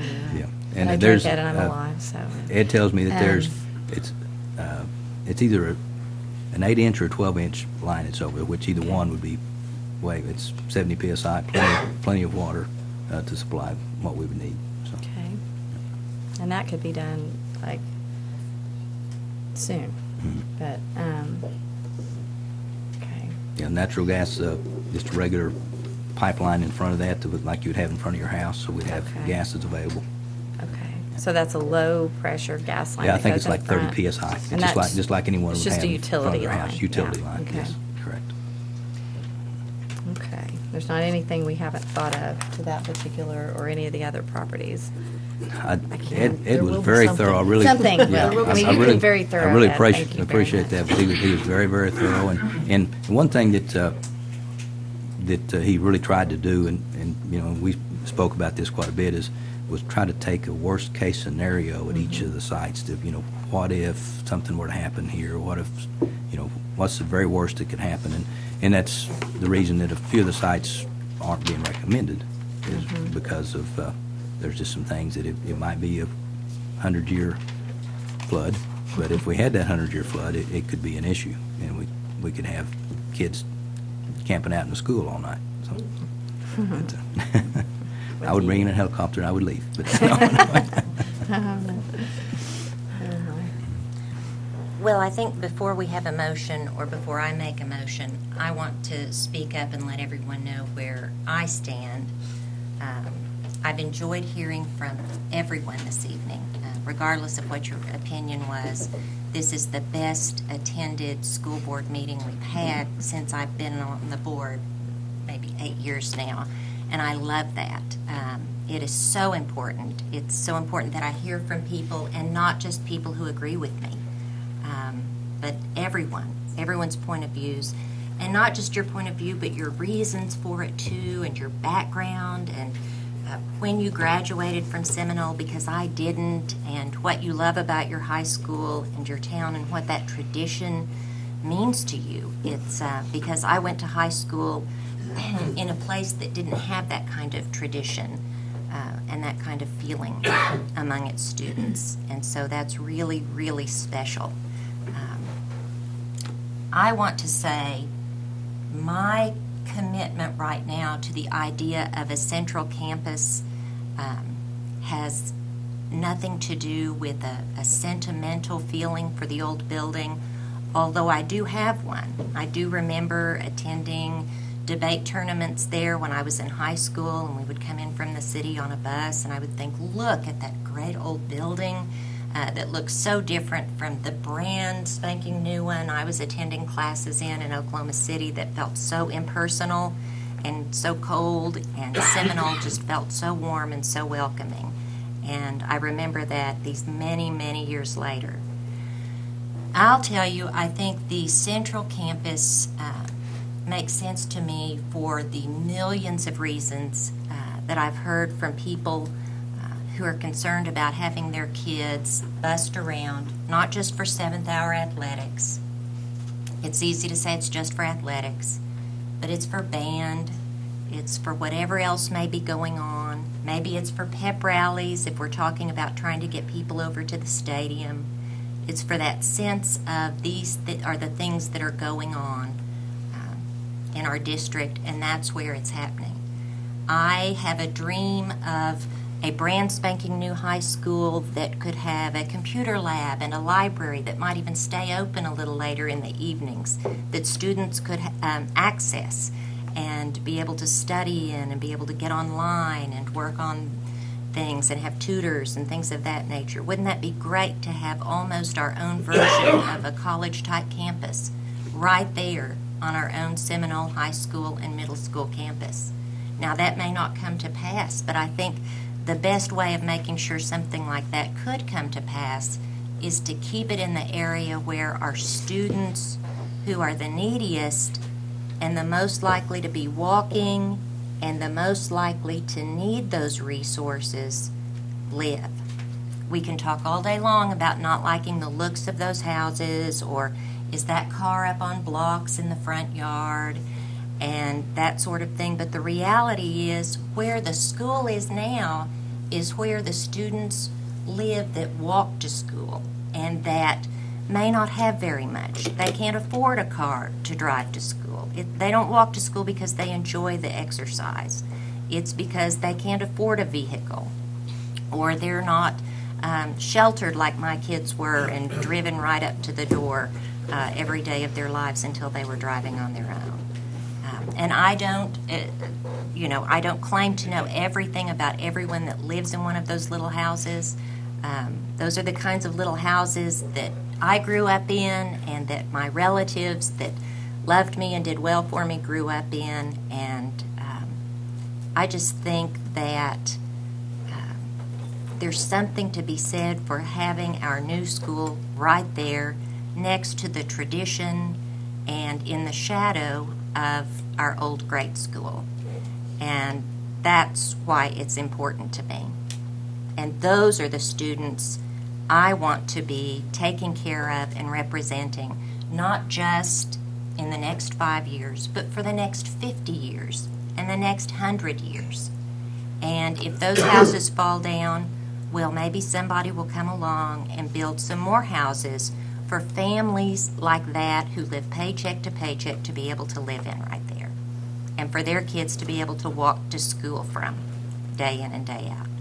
So now that I've shared that with you, I'm going to make a motion that we commit to the Central Campus promise and build a brand new high school within the proximity of the existing high school. And I'll second that. Your roll call? Jamie Mills? No. Kay Levy? No. Jack Cadenhead? Yes. Claudia Willis? No. Amy Coclaser? Yes. I have to say, this has been one of the toughest decisions ever. You know, I've had 2 graduates from Seminole, and I lived in that neighborhood, and I'm a home preservationist, as some of you may know, and I'm with Catherine. I can't imagine evicting people from their homes when we have another viable option. That's free. We own it. We could build on it tomorrow. I mean, well, after the dirt work, when we find the land. But anyway, it just, we have to be good stewards. Now, emotions aside from that, it's taken probably 6 years just to get to that idea, because I was a remodeling fan, you know. I mean, that's always my first inclination. But when you think of, I have to think, we have the responsibility. I know Lauren mentioned, you know, this decision sits in the hands of a select few. Well, really, it doesn't. It sits in the hands of the people of this community. We just have to we have to bring an election, a bond election to you all so that you can have a say. But it's our duty to be good stewards of your money. If we're asking if we're asking you for a tax increase that we haven't asked for in a long time. This is the largest project in the history of Seminole Public Schools. I think a new facility deserves its own land. I lived in that neighborhood over there, and I know there's a lot of walkers, and I also know for a fact that there's a lot of safety issues with the walkers. We've had threatening situations happen, and there's safety in being transported by a bus, you know, getting them to and from. And it's not going to be an issue if people don't have a car, they ride a bus. And that's not a problem. Transportation really isn't a problem that's a deal breaker in my mind, in my eyes. But the future, we can't separate the city and the school.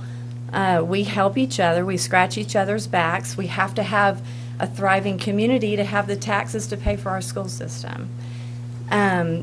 We don't need to be destructive to be progressive. You know, I think you can move. We've got this diamond in the rough right in front of us. And, you know, I kept going, why, you know, didn't we look at this before? We did, but the timing wasn't right. We weren't there. It was premature. And the city, I have to say, those of you that are remodeling fans, because, you know, you speak my language, I'm really proud of you for embracing the idea of a new school, because it took me a while. It took a long phone call with Jerry Coclaser one day, sitting in the Wellness Center parking lot, while, you know, you have to listen to other people and open your mind, and we've got, and the problem is being such a divided community as far as the ideas. They're all great. There's potential to all of them, but we're not going to be able to pass any bond election without unity. divided, we fall. Together, we can make this a reality. But I truly believe that through your school pride is not going to be stunted. It's going to grow. I mean, I think that's to have a new school on a new piece of land is so exciting. It would be awesome to see.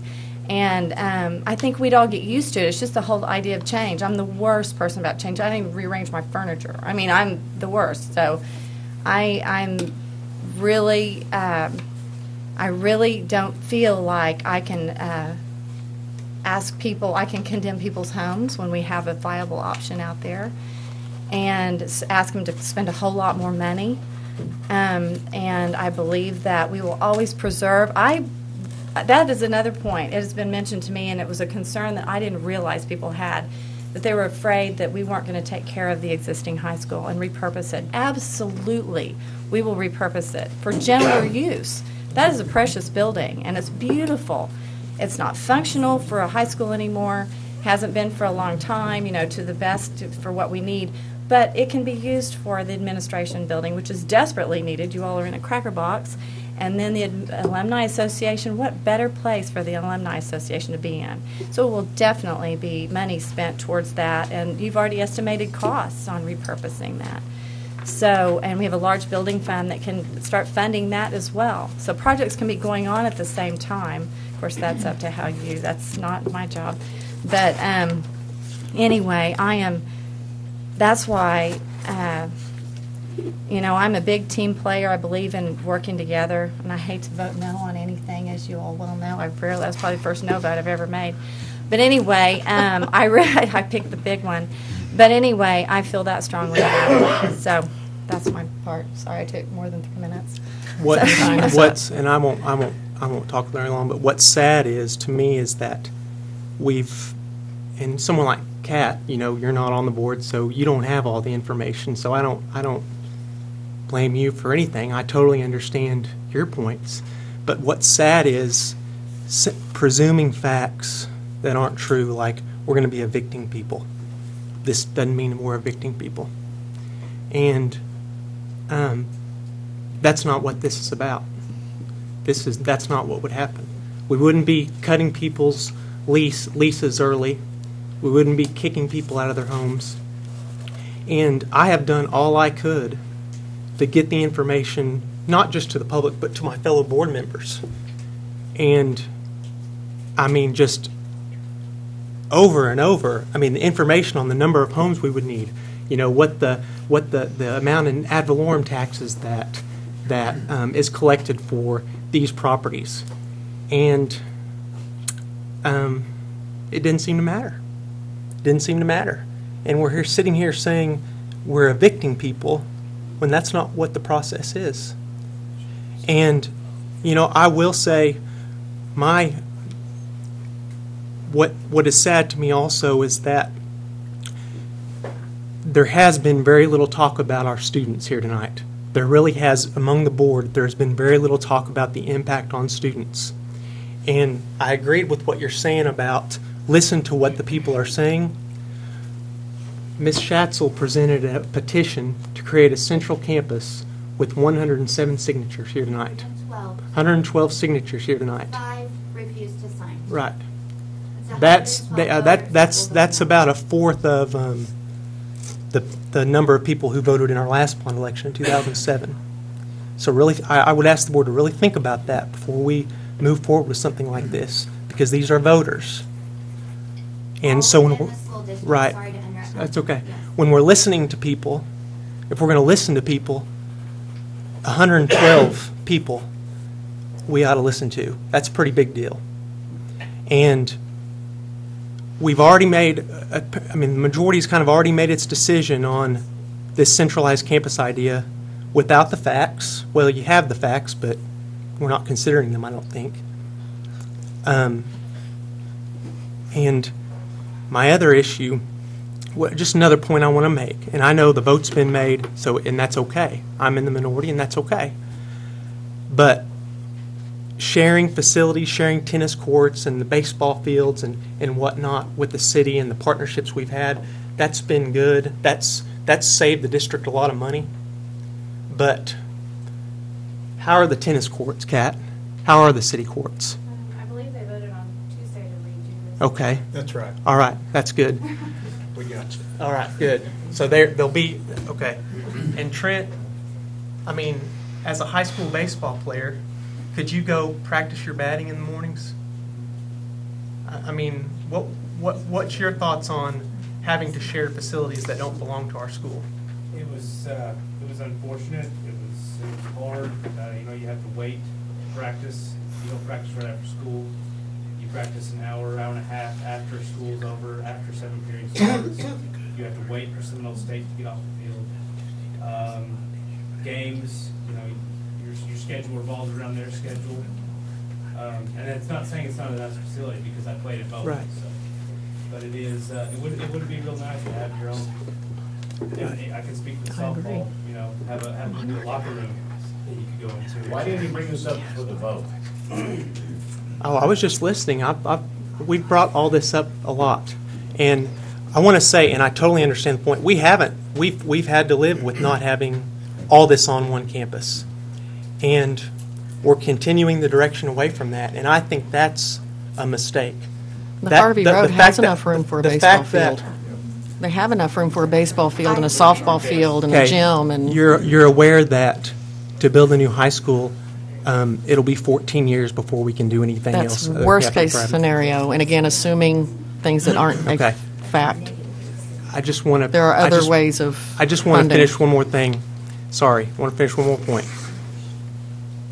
I totally agree. We haven't had everything on one campus, but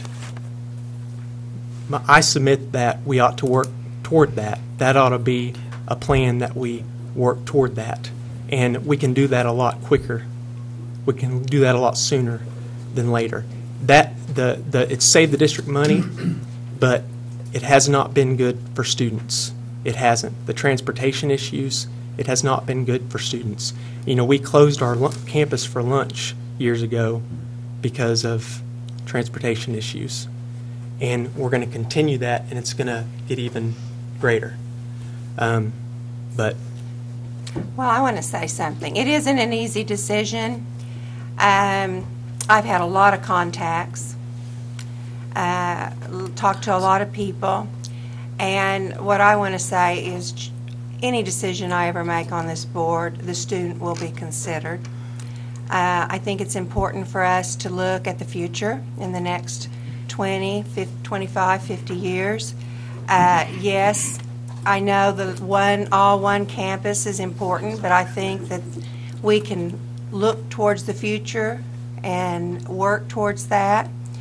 I want to say Mr. Catonhead has given us information. I've looked at that, so I feel like I did know about the cost projections and things for houses, so that was all considered in my decision. And again, I have friends on both sides of this issue, good friends, and that's all I had to say. Steve, the reason I didn't say anything is Amy made a motion before. After the second's made, you're allowed to discuss. You're right. But that should have been discussed because you may have swayed some people with that. You make some great arguments, but the motion's been made, seconded, no discussion, vote. It's over. No, it's Why not. are we We even can discussing always, anymore? because we start a discussion, but it's not necessarily over. You can vote Well, to you repeal any could've- decision. You could have swayed someone during the discussion. Okay, I wish well- you had made those points. well, I think yeah. that would have been more fair to the other board members. I think I've made my points in a lot of other venues besides here, and I've been kind But of. not in this public setting, which is what it's all about. You're right, but I've kind of been blasted for it, and I didn't want to come across as combative, and because that's not my intent at all. Well, I have to say that, Jack, you have provided information, and I do appreciate that. Assessed values that you had, provided us of assessed values, in my opinion, I don't think are very accurate. But I mean, I'm no expert in that. I know I wouldn't sell my property for the assessed value. I think our assessed values of our homes are probably pretty low in this town. We probably should be paying a lot more, but that being said, I know, shh. But anyway, that's why a tax increase wouldn't be so bad.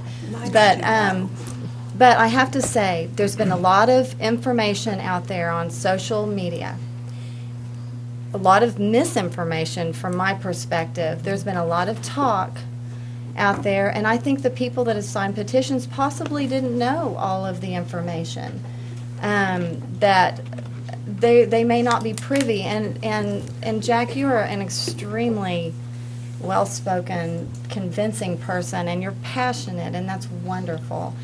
And you're a dear friend of mine too, and it's hard to be on different sides.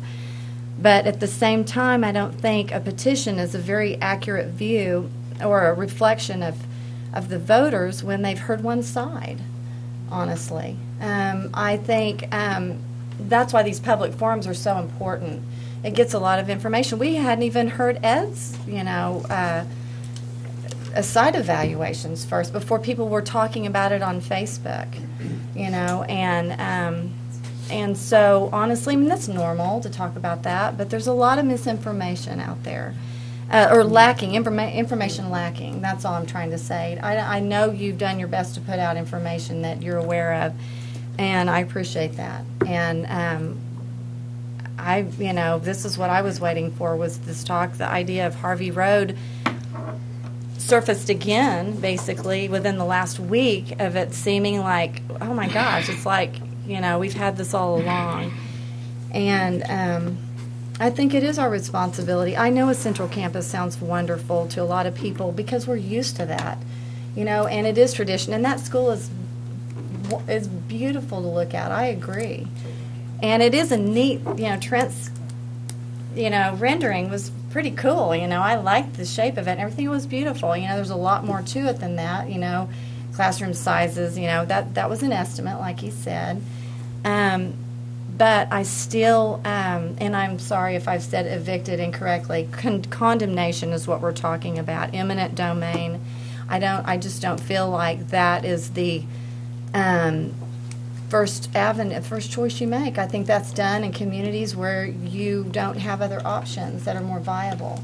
Some of the people may be thrilled to death, yay, I get to sell my property, and some may be really hurt, and feel like, are you going to give me enough money to be able to relocate and build a house? And I am familiar with condemnation law to a certain degree, not nearly as much as you, but I've heard about it for years from my father-in-law. And people get attorneys, and it can cost a whole lot more from my experience. Now, eminent domain, maybe that's a little different, but it's an unknown cost. And trying to think as a school board member of the people's, getting the most for their hard-earned money, that they're willing to vote to spend, seems a huge responsibility on our part. So that's where I come from. And I'd like to make a motion that we choose the Harvey Road site for the new school location. I'll second that. Now, I just want to ask, Unless you want to discuss it some more. Well, no, I just want to, what are we actually voting on? We're voting on a site for a new high school. When's the new high school? How's it going to be paid for? Well, we'll have to. Those are future votes. Okay. I just want to make sure I know what Or should I we're say voting on. pending? Just to kind of answer your question, I think what you're asking is what kind of timelines of what would be on this. There's two options. We could either do a vote March 3rd or April 7th. Those would be the two options that are available. A lot of work would need to take place between now and then. We'd have to get everything together, decide if we wanted to keep the architects we have or explore some different architects like Keyshaw recommends that we do.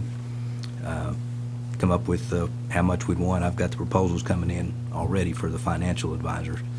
So we'd have to get with them, get our resolutions in place like we've done in the past, and then set an election, and then that would give the people the opportunity to vote yes or no.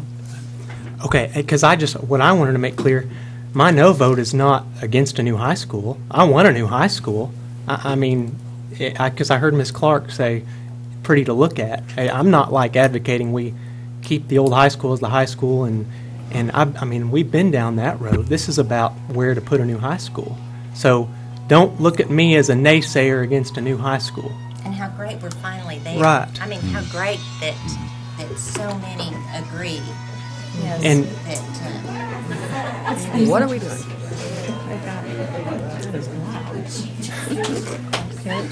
so, I mean, just, I want to make clear, thought this that was is the not end of the about, show. this is not about renovation versus new high school. This is about a new high school. And, you know, building a new high school, well, it's not a whole high school. It's classrooms and a cafeteria and commons area, no band room, no auditorium. I mean, well, yeah, to start and Possibly a gym. Is that decided? well, No. that's what's been It discussed hasn't been among the decided. board. Discussed but not decided. Okay. There's a difference. I just want to I'm sorry, I got interrupted, and I'm sorry. I want to just be clear that I'm for a new high school, but when it comes to the site, I want us to really consider the consequences and the ramifications of this decision. We talk about the Harvey Road property. It's a 4-lane state highway. Most kids will be making left turns out on there. We talk about getting a red light traffic signal. That's not easy. That's a very, very long and not an easy process and Are you not sure? guaranteed. Yes. Just, You and checked so is into it? condemnation and all that stuff, too. It's not nearly as difficult. Did you Just- check and call ODOT? 'Cause Yes, I have. Me and my wife have dear friends that in Pontotoc County, and that's where our district headquarters is. ODOT district headquarters is, and But it still friend would of be a mine's- school zone. Friend of mine's. Well, that doesn't guarantee a red light. Well, no, but it'll be a school zone. There is. There is where it's a discussion of it. Yeah, we discussed before we vote, actually. Yep. But my father worked for ODOT for years, and I didn't, from my understanding, and he could be, Here's the. but I've got the. you have the. Got the but it's procedure that you have to doable. go It's through. not, yeah. Well, but it's not a guarantee, and very especially true. especially None of these are to guaranteed- especially to guarantees. have one installed based on projected traffic flow and those things. Just, I mean, like Steve got on to me.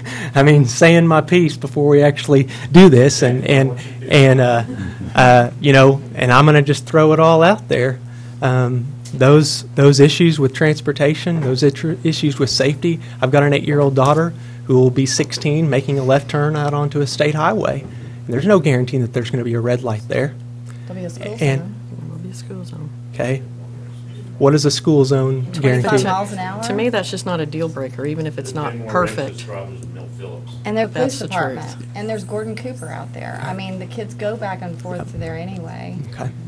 And those are, okay. I mean, I'm all I'm doing is doing my duty to put out there. And that is scary when your what, daughter turns 16.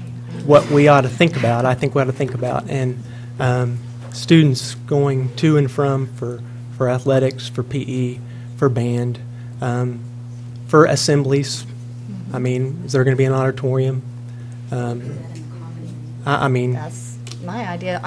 Honestly, we have been, it's premature to talk about this, but there's been individuals in this town that have, mentioned they might even be considered, they might donate to build certain parts of the school that aren't on our initial plan, and that's no guarantee, of course. And I wish they were standing right here giving us their word. That'd be awesome. But, they're waiting to see what happens. And a lot of those people... We're also waiting to see how much money we save with the... Right. There's a with lot the- of ifs here, There are a lot of and we're ifs. just trying to think. We can get the school the quickest in a property we already own. It's less money for the taxpayers. There's fewer cons in this whole deal. It is a huge change, and it does require transportation.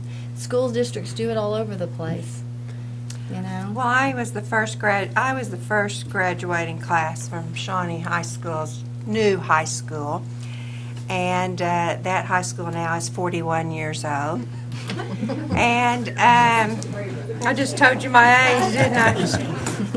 And there was we transported. And in fact, until they built the Fine Arts and Gym, which is just about 7 years old now, they have transported, 41 minus 7, all those years back and forth in Shawnee to the different facilities. And it's not unique for us. And we're not, fortunately, a large town.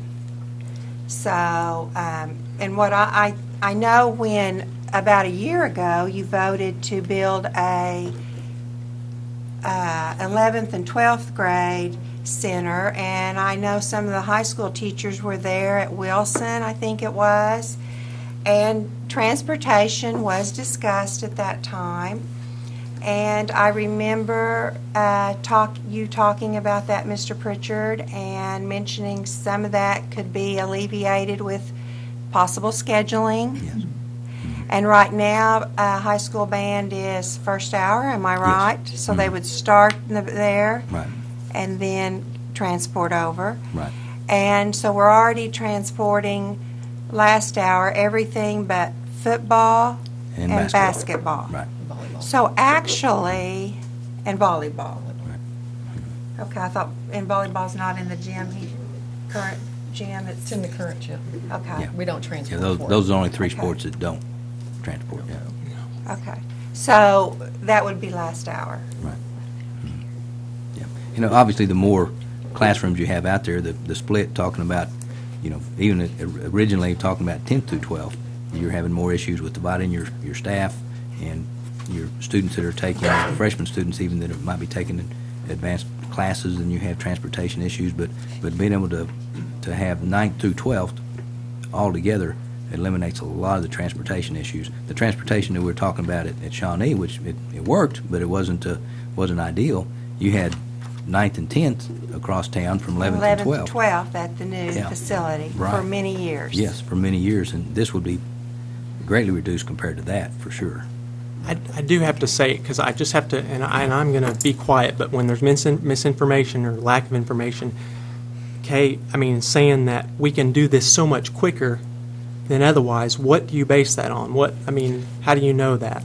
Well, first of all, we have an unknown amount of money you would have to spend on condemnation, correct? Not necessarily. There's always going to be unknowns. exactly what it's There's an gonna unknown cost? amount of money to spend on dirt work on Harvey Road. No, but we can probably estimate that easier than a multitude of houses, that if somebody was to choose to get an attorney, Jack, that cost can go up. Now, you were right. I saw the condemnation. There's a timeline on it. So there is a limitation in time, correct? Yes. It's not like something that takes 2 years. It's within 30 days. Right. When you sent us that information. And If but that when would I actually say it can happen, start, it wouldn't. when you don't have to pursue, eminent domain, and then go through the condemnation process, and start all of the, tearing out utilities and do all that, the planning over there alone from how many houses and whatever, I would think that having a raw piece of land that we've already done the clearing, and clearing dirt work is, people do that all the time when they build homes, I don't think I just that see would this be as an so- incredible disservice to our students, and that outweighs the possibility that we'd have to pay someone for their home. I don't And think a it's- very limited number of homes. And that's the other misinformation that's been given here tonight. Displacing people, kicking people out of their homes, that's not what would go on. And even if, that's just a disservice to students, and I can't vote for it. Well, I think building a new high school would be a huge boost. It would be a huge service for our school, our children. And I believe the only way to defeat it would to put it at a location that's going to be a disservice to students. That'd be the only way we Only could if defeat it. everybody because- goes around town telling people that's a disservice to students. But If it's we all not get just- behind it's not it. just It's not just telling people it is. If we get it's behind what is it true. and support it, Yeah. Have you talked well- to students? This is, and again, this is not about not wanting a new school. Yeah. This, I want a new high school. I Yeah. absolutely Yeah. want a new high we know school. that. I wanted a new high school for that do higher level classes. Yeah, and that was in high not school. brought up. Thank you. They're going to be bused. they can be Yeah, bused. they'll be bused. If you transport The Northwood them, kids are bused to the middle school How many now. minutes will it take to get them from the middle school to your new location and then back? How much class time will they actually have? Or will we change our hours? That was a good Well, question. Actually, that Yeah. could be taken care of pretty simply, just in your hires. If you have people that are certified to teach the subject you need them to teach, well, then you can have them right there on site. Which, when you have separated campus, it's very important that you are a little more specific in people that you hire, the things that they do. Yeah, there's some other options like that as far as that's concerned. But yeah, we need to have a math teacher at the middle school that could teach, an upper level class. No, but we would have rooms available in the current high school now. But if you're talking about academics, how many students are going over to the high school? I have 2. Yeah. And we've done that. I mean, we've had kids go from Northwood to the middle school and We do right now. Yeah, I mean, my kids did that. It just wasn't a big deal. They got bused over the middle school. Can I make a comment regarding Kay's Facebook post? Because I assume that's directed at me. And I'm not accusing you. I am the person that's been putting this on Facebook. At the meeting 1 month ago, there were 5 community members, I believe, present, and I felt like it was the community's right to know what's happening here tonight. Yes, it's on TV. I have never seen it on a school board website. I've never seen anything posted about this, and I believe that that's your guys' job to make us aware of these, so you can't then call us misinformed. I agree. I have met personally with each one of these board members seeking that information, trying to get a petition with the truth that you shared with me. I did not convince anyone to sign their name. I never once forced that.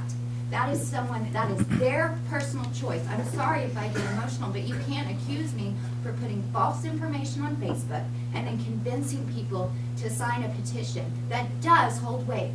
Every person on there will vote.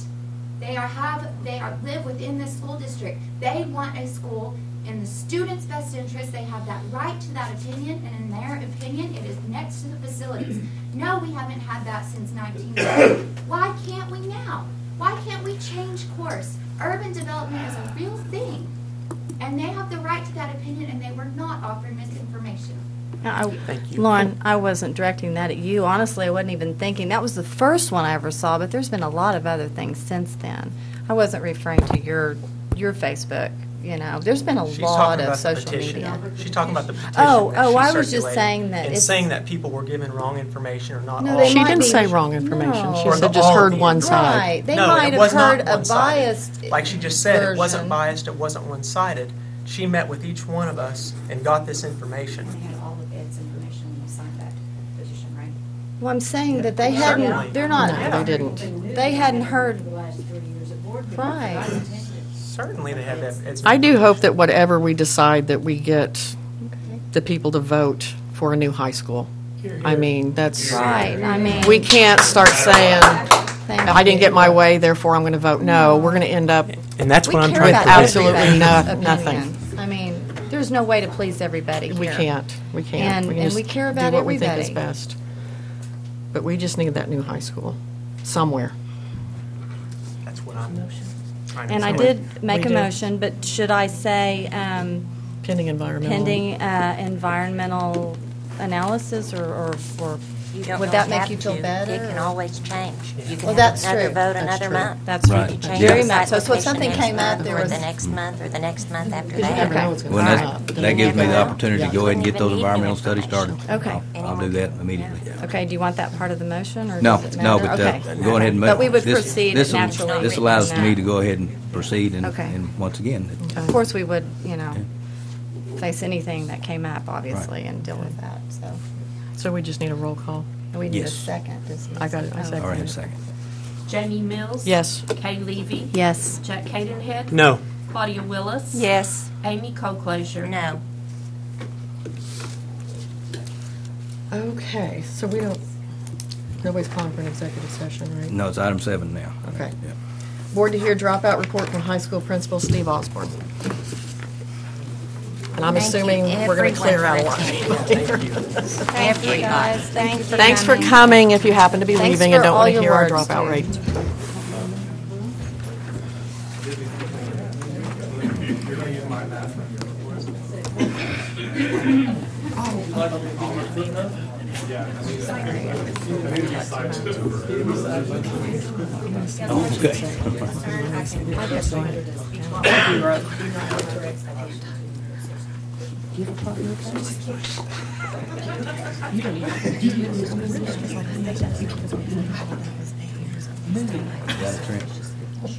Okay, as of October 1, Seminole High School had 461 students. We showed a dropout of 11 students. 4 went to GED. This puts Seminole High School at a 2.4% drop rate. That is down from a 5.2, which was last year's drop rate at Seminole High School. Wow. Way to go. That's outstanding. Good job. Great job. That deserves a hand. He's like, could I not have said that an hour ago? He should have gone first. Okay, board to hear do you say that, SIPA or CIP? SIPA. SIPA. Filter compliance. David is here. He didn't know if he was Oh. going to be, so I don't know if he wants to do that Where is he? report Oh. today or next month. I'm listening, I'm just getting some water. Okay. Oh, sure. It's like Amy's leaving. Don't leave. We finally ran her off. So we don't know if David David's Let's here. table that and let him do it Okay. next month. Yeah. All right. Okay. He wasn't sure if he was We going need to to vote Do we have to vote to the? Yes, please. Okay, I'll make a motion that we vote, I make a motion that we table the report from David Cobb on the SIPA filter. I'll second that. Roll call. Jamie Mills? Yes. Kay Levy? Yes. Jack Cadenhead? Yes. Claudia Willis? Yes. Amy Cole-Glacier? We're just tabling it. We just tabled it. Because Yes. David's not in here. Yes. Okay. Consider and take necessary action to approve the Seminole Public Schools Emergency Procedures Guide. It's something we do each year. We always update it and get a copy to all the proper agencies. Looks great. Does look nice, very nice. So we need a motion on that. I move for the approval of the Emergency Procedures Guide. Second. Kay Levy? Yes. Claudia Willis? Yes. Amy Cole-Glacier? Yes. Jack Cadenhead? Yes. Jamie Mills? Yes. Consider and take necessary action to approve the SLO-SOO policy. This is a new policy that's required. It's part of the value-added measure for teacher evaluations. It could possibly go away, but as of right now, it's not. And so this is tied to that, to the value-added portion of that. You know, we talked about before, where 50% is qualitative and 50% is Right. quantitative. 35% is based on test scores, and for teachers that teach in a non-tested subject, you have to have these SLOs or SOOs to cover their value-added measure, which that's the real rub, is that it's hard to come up with something that's really equitable with, say, a biology teacher and what they have to do because they have the highest cut scores and that's the most difficult, or for a fifth grade teacher that has, 4 different areas that everybody has 5 really with writing. So, it's hard to equate something that a teacher can develop themselves with Sure. something that's the state gives to. And you think this is going to go away? There's a chance it will because, well, if teachers are vocal enough about it, which they should be, because this, in my opinion, it's absolutely unfair. Okay. Because there's no way that you can equate the value-added measure between those that are tested and those that aren't. you Right. know. Okay. Mr. Pritchard, Mr. Cobb's back there, and I think he's wanting to give his report. Can we? Okay, so you, Did we vote, if we voted to table, the appropriate procedure would be to vote to remove it from the table? okay. But we haven't voted on this yet. Make a motion. Let's go ahead and. You want to finish number 10 finish number first? 10, Okay, and then let's somebody can finish make a number motion, 10. let him go and give his report, yeah. So I'll make a motion to approve the SLO-SOO policy. Second that. Roll call. Kay seconded it? Yes. Okay. Claudia Willis? Yes. Jamie Mills? Yes. Amy Cole-Glacier? Yes. Kay Levy? Yes. Jack Cadenhead? Yes. I don't like it, but Yeah, I don't. I have to. None of us like that. All right, so I'll make a motion to remove the SIPA filter compliance report from the table and Yes. put back into action. Yes. Second for that. Anyone want to second that? I'll second that. Just leave me hanging. Uh-oh. A roll call? Jamie Mills? Yes. Kay Levy? Yes. Jack Cadenhead? Yes. Claudia Willis? Yes. Amy Cole-Clasher? Yes. All right, so board to hear the SIPA filter compliance report from David Cobb, Technology Director. Woo-hoo. Well, we're compliant with the SIPA filter federal regulations. The motion took longer than that. I know, that's true, that is true. No, we have our content filter and firewall in place for the district, and, bring everything through kind of a bottleneck that protects everything, both hardwire and wireless internet access. We're also bringing a Suddenlink wireless for the whole district that is soon to be in place. It's physically in place, just not switch turned on yet, but we're working through some technical issues. But with that happens, it will also be part of our SIPA filter compliance as well. And we do differentiate between teachers and the access they have through the internet versus students, so that students don't have quite as much access to things they're not supposed to get to. Teachers are able to get to teaching resources that they need to instruct in their classrooms. Thank you. Thank you. Appreciate it. Thank you, Ms. Cobb. Thank you, thank you. All right, skipping over back to 11. Consider and take necessary action to approve the revised school calendar for 2014-2015. Yeah, this would be to accommodate our professional day on January 9th for Roberta Clark with the Anti-Defamation League. Oh, okay. That's right. That's right. I will make a motion that we approve the revised school calendar for the 14-15 school year. I'll second it. Kay Levy? Yes. Jack Cadenhead? Yes. Jamie Mills? Yes. Claudia Willis? Yes. Amy Cole-Clasher? Yes. Consider and take necessary action to add scholarships as an approved expenditure for activity fund account number 874 FFA. What kind of how much are we? It'd just be up to her. This is something, Oh, that, okay. anything that they expend funds on Mhm. has to be approved as a potential expenditure, and she wants to add this to the list of things she could possibly expend her funds on. Gotcha. Doesn't mean she Just necessarily in will. case. Gotcha. Yes, just in case. I'm with you. So moved. I'll second that. Amy Cole-Clasher? Yes. Claudia Willis? Yes. Jack Cadenhead? Yes. Kay Levy? Yes. Jamie Mills? Yes. Consider and take necessary action to declare the Pleasant Grove property with the legal description shown below as surplus. And I'm not going to read all that legal description, just so you know. As stated. Have we received any information? I know that it was turned over. SEDC doesn't meet till next Tuesday. We did remove anything under as far as being sold at auction. With, I think the procedure normally is if you declare surplus, you can do it at auction or you can take bids. And so that would still allow us to do it anyway. But if I don't know if the process, if we're wanting to look at SEDC requiring it in any other way, I assume, I don't really know if declaring surplus would be necessary in that situation or not. So this isn't the very same item that appeared last month? It is. It is, Well, okay. no, I take it back. It said to be sold at auction last time. Because we tabled it exactly and Okay. said in the meeting for 1 month. I Okay. mean, that's procedurally, it's not, Yeah. it's not anyone's call really whether to put it back on there that way. It should be the very same agenda item. Okay. Well, that's So- my fault. Okay. Do you think, since new developments have happened with this property and we've had to turn it over to Mark Phelps to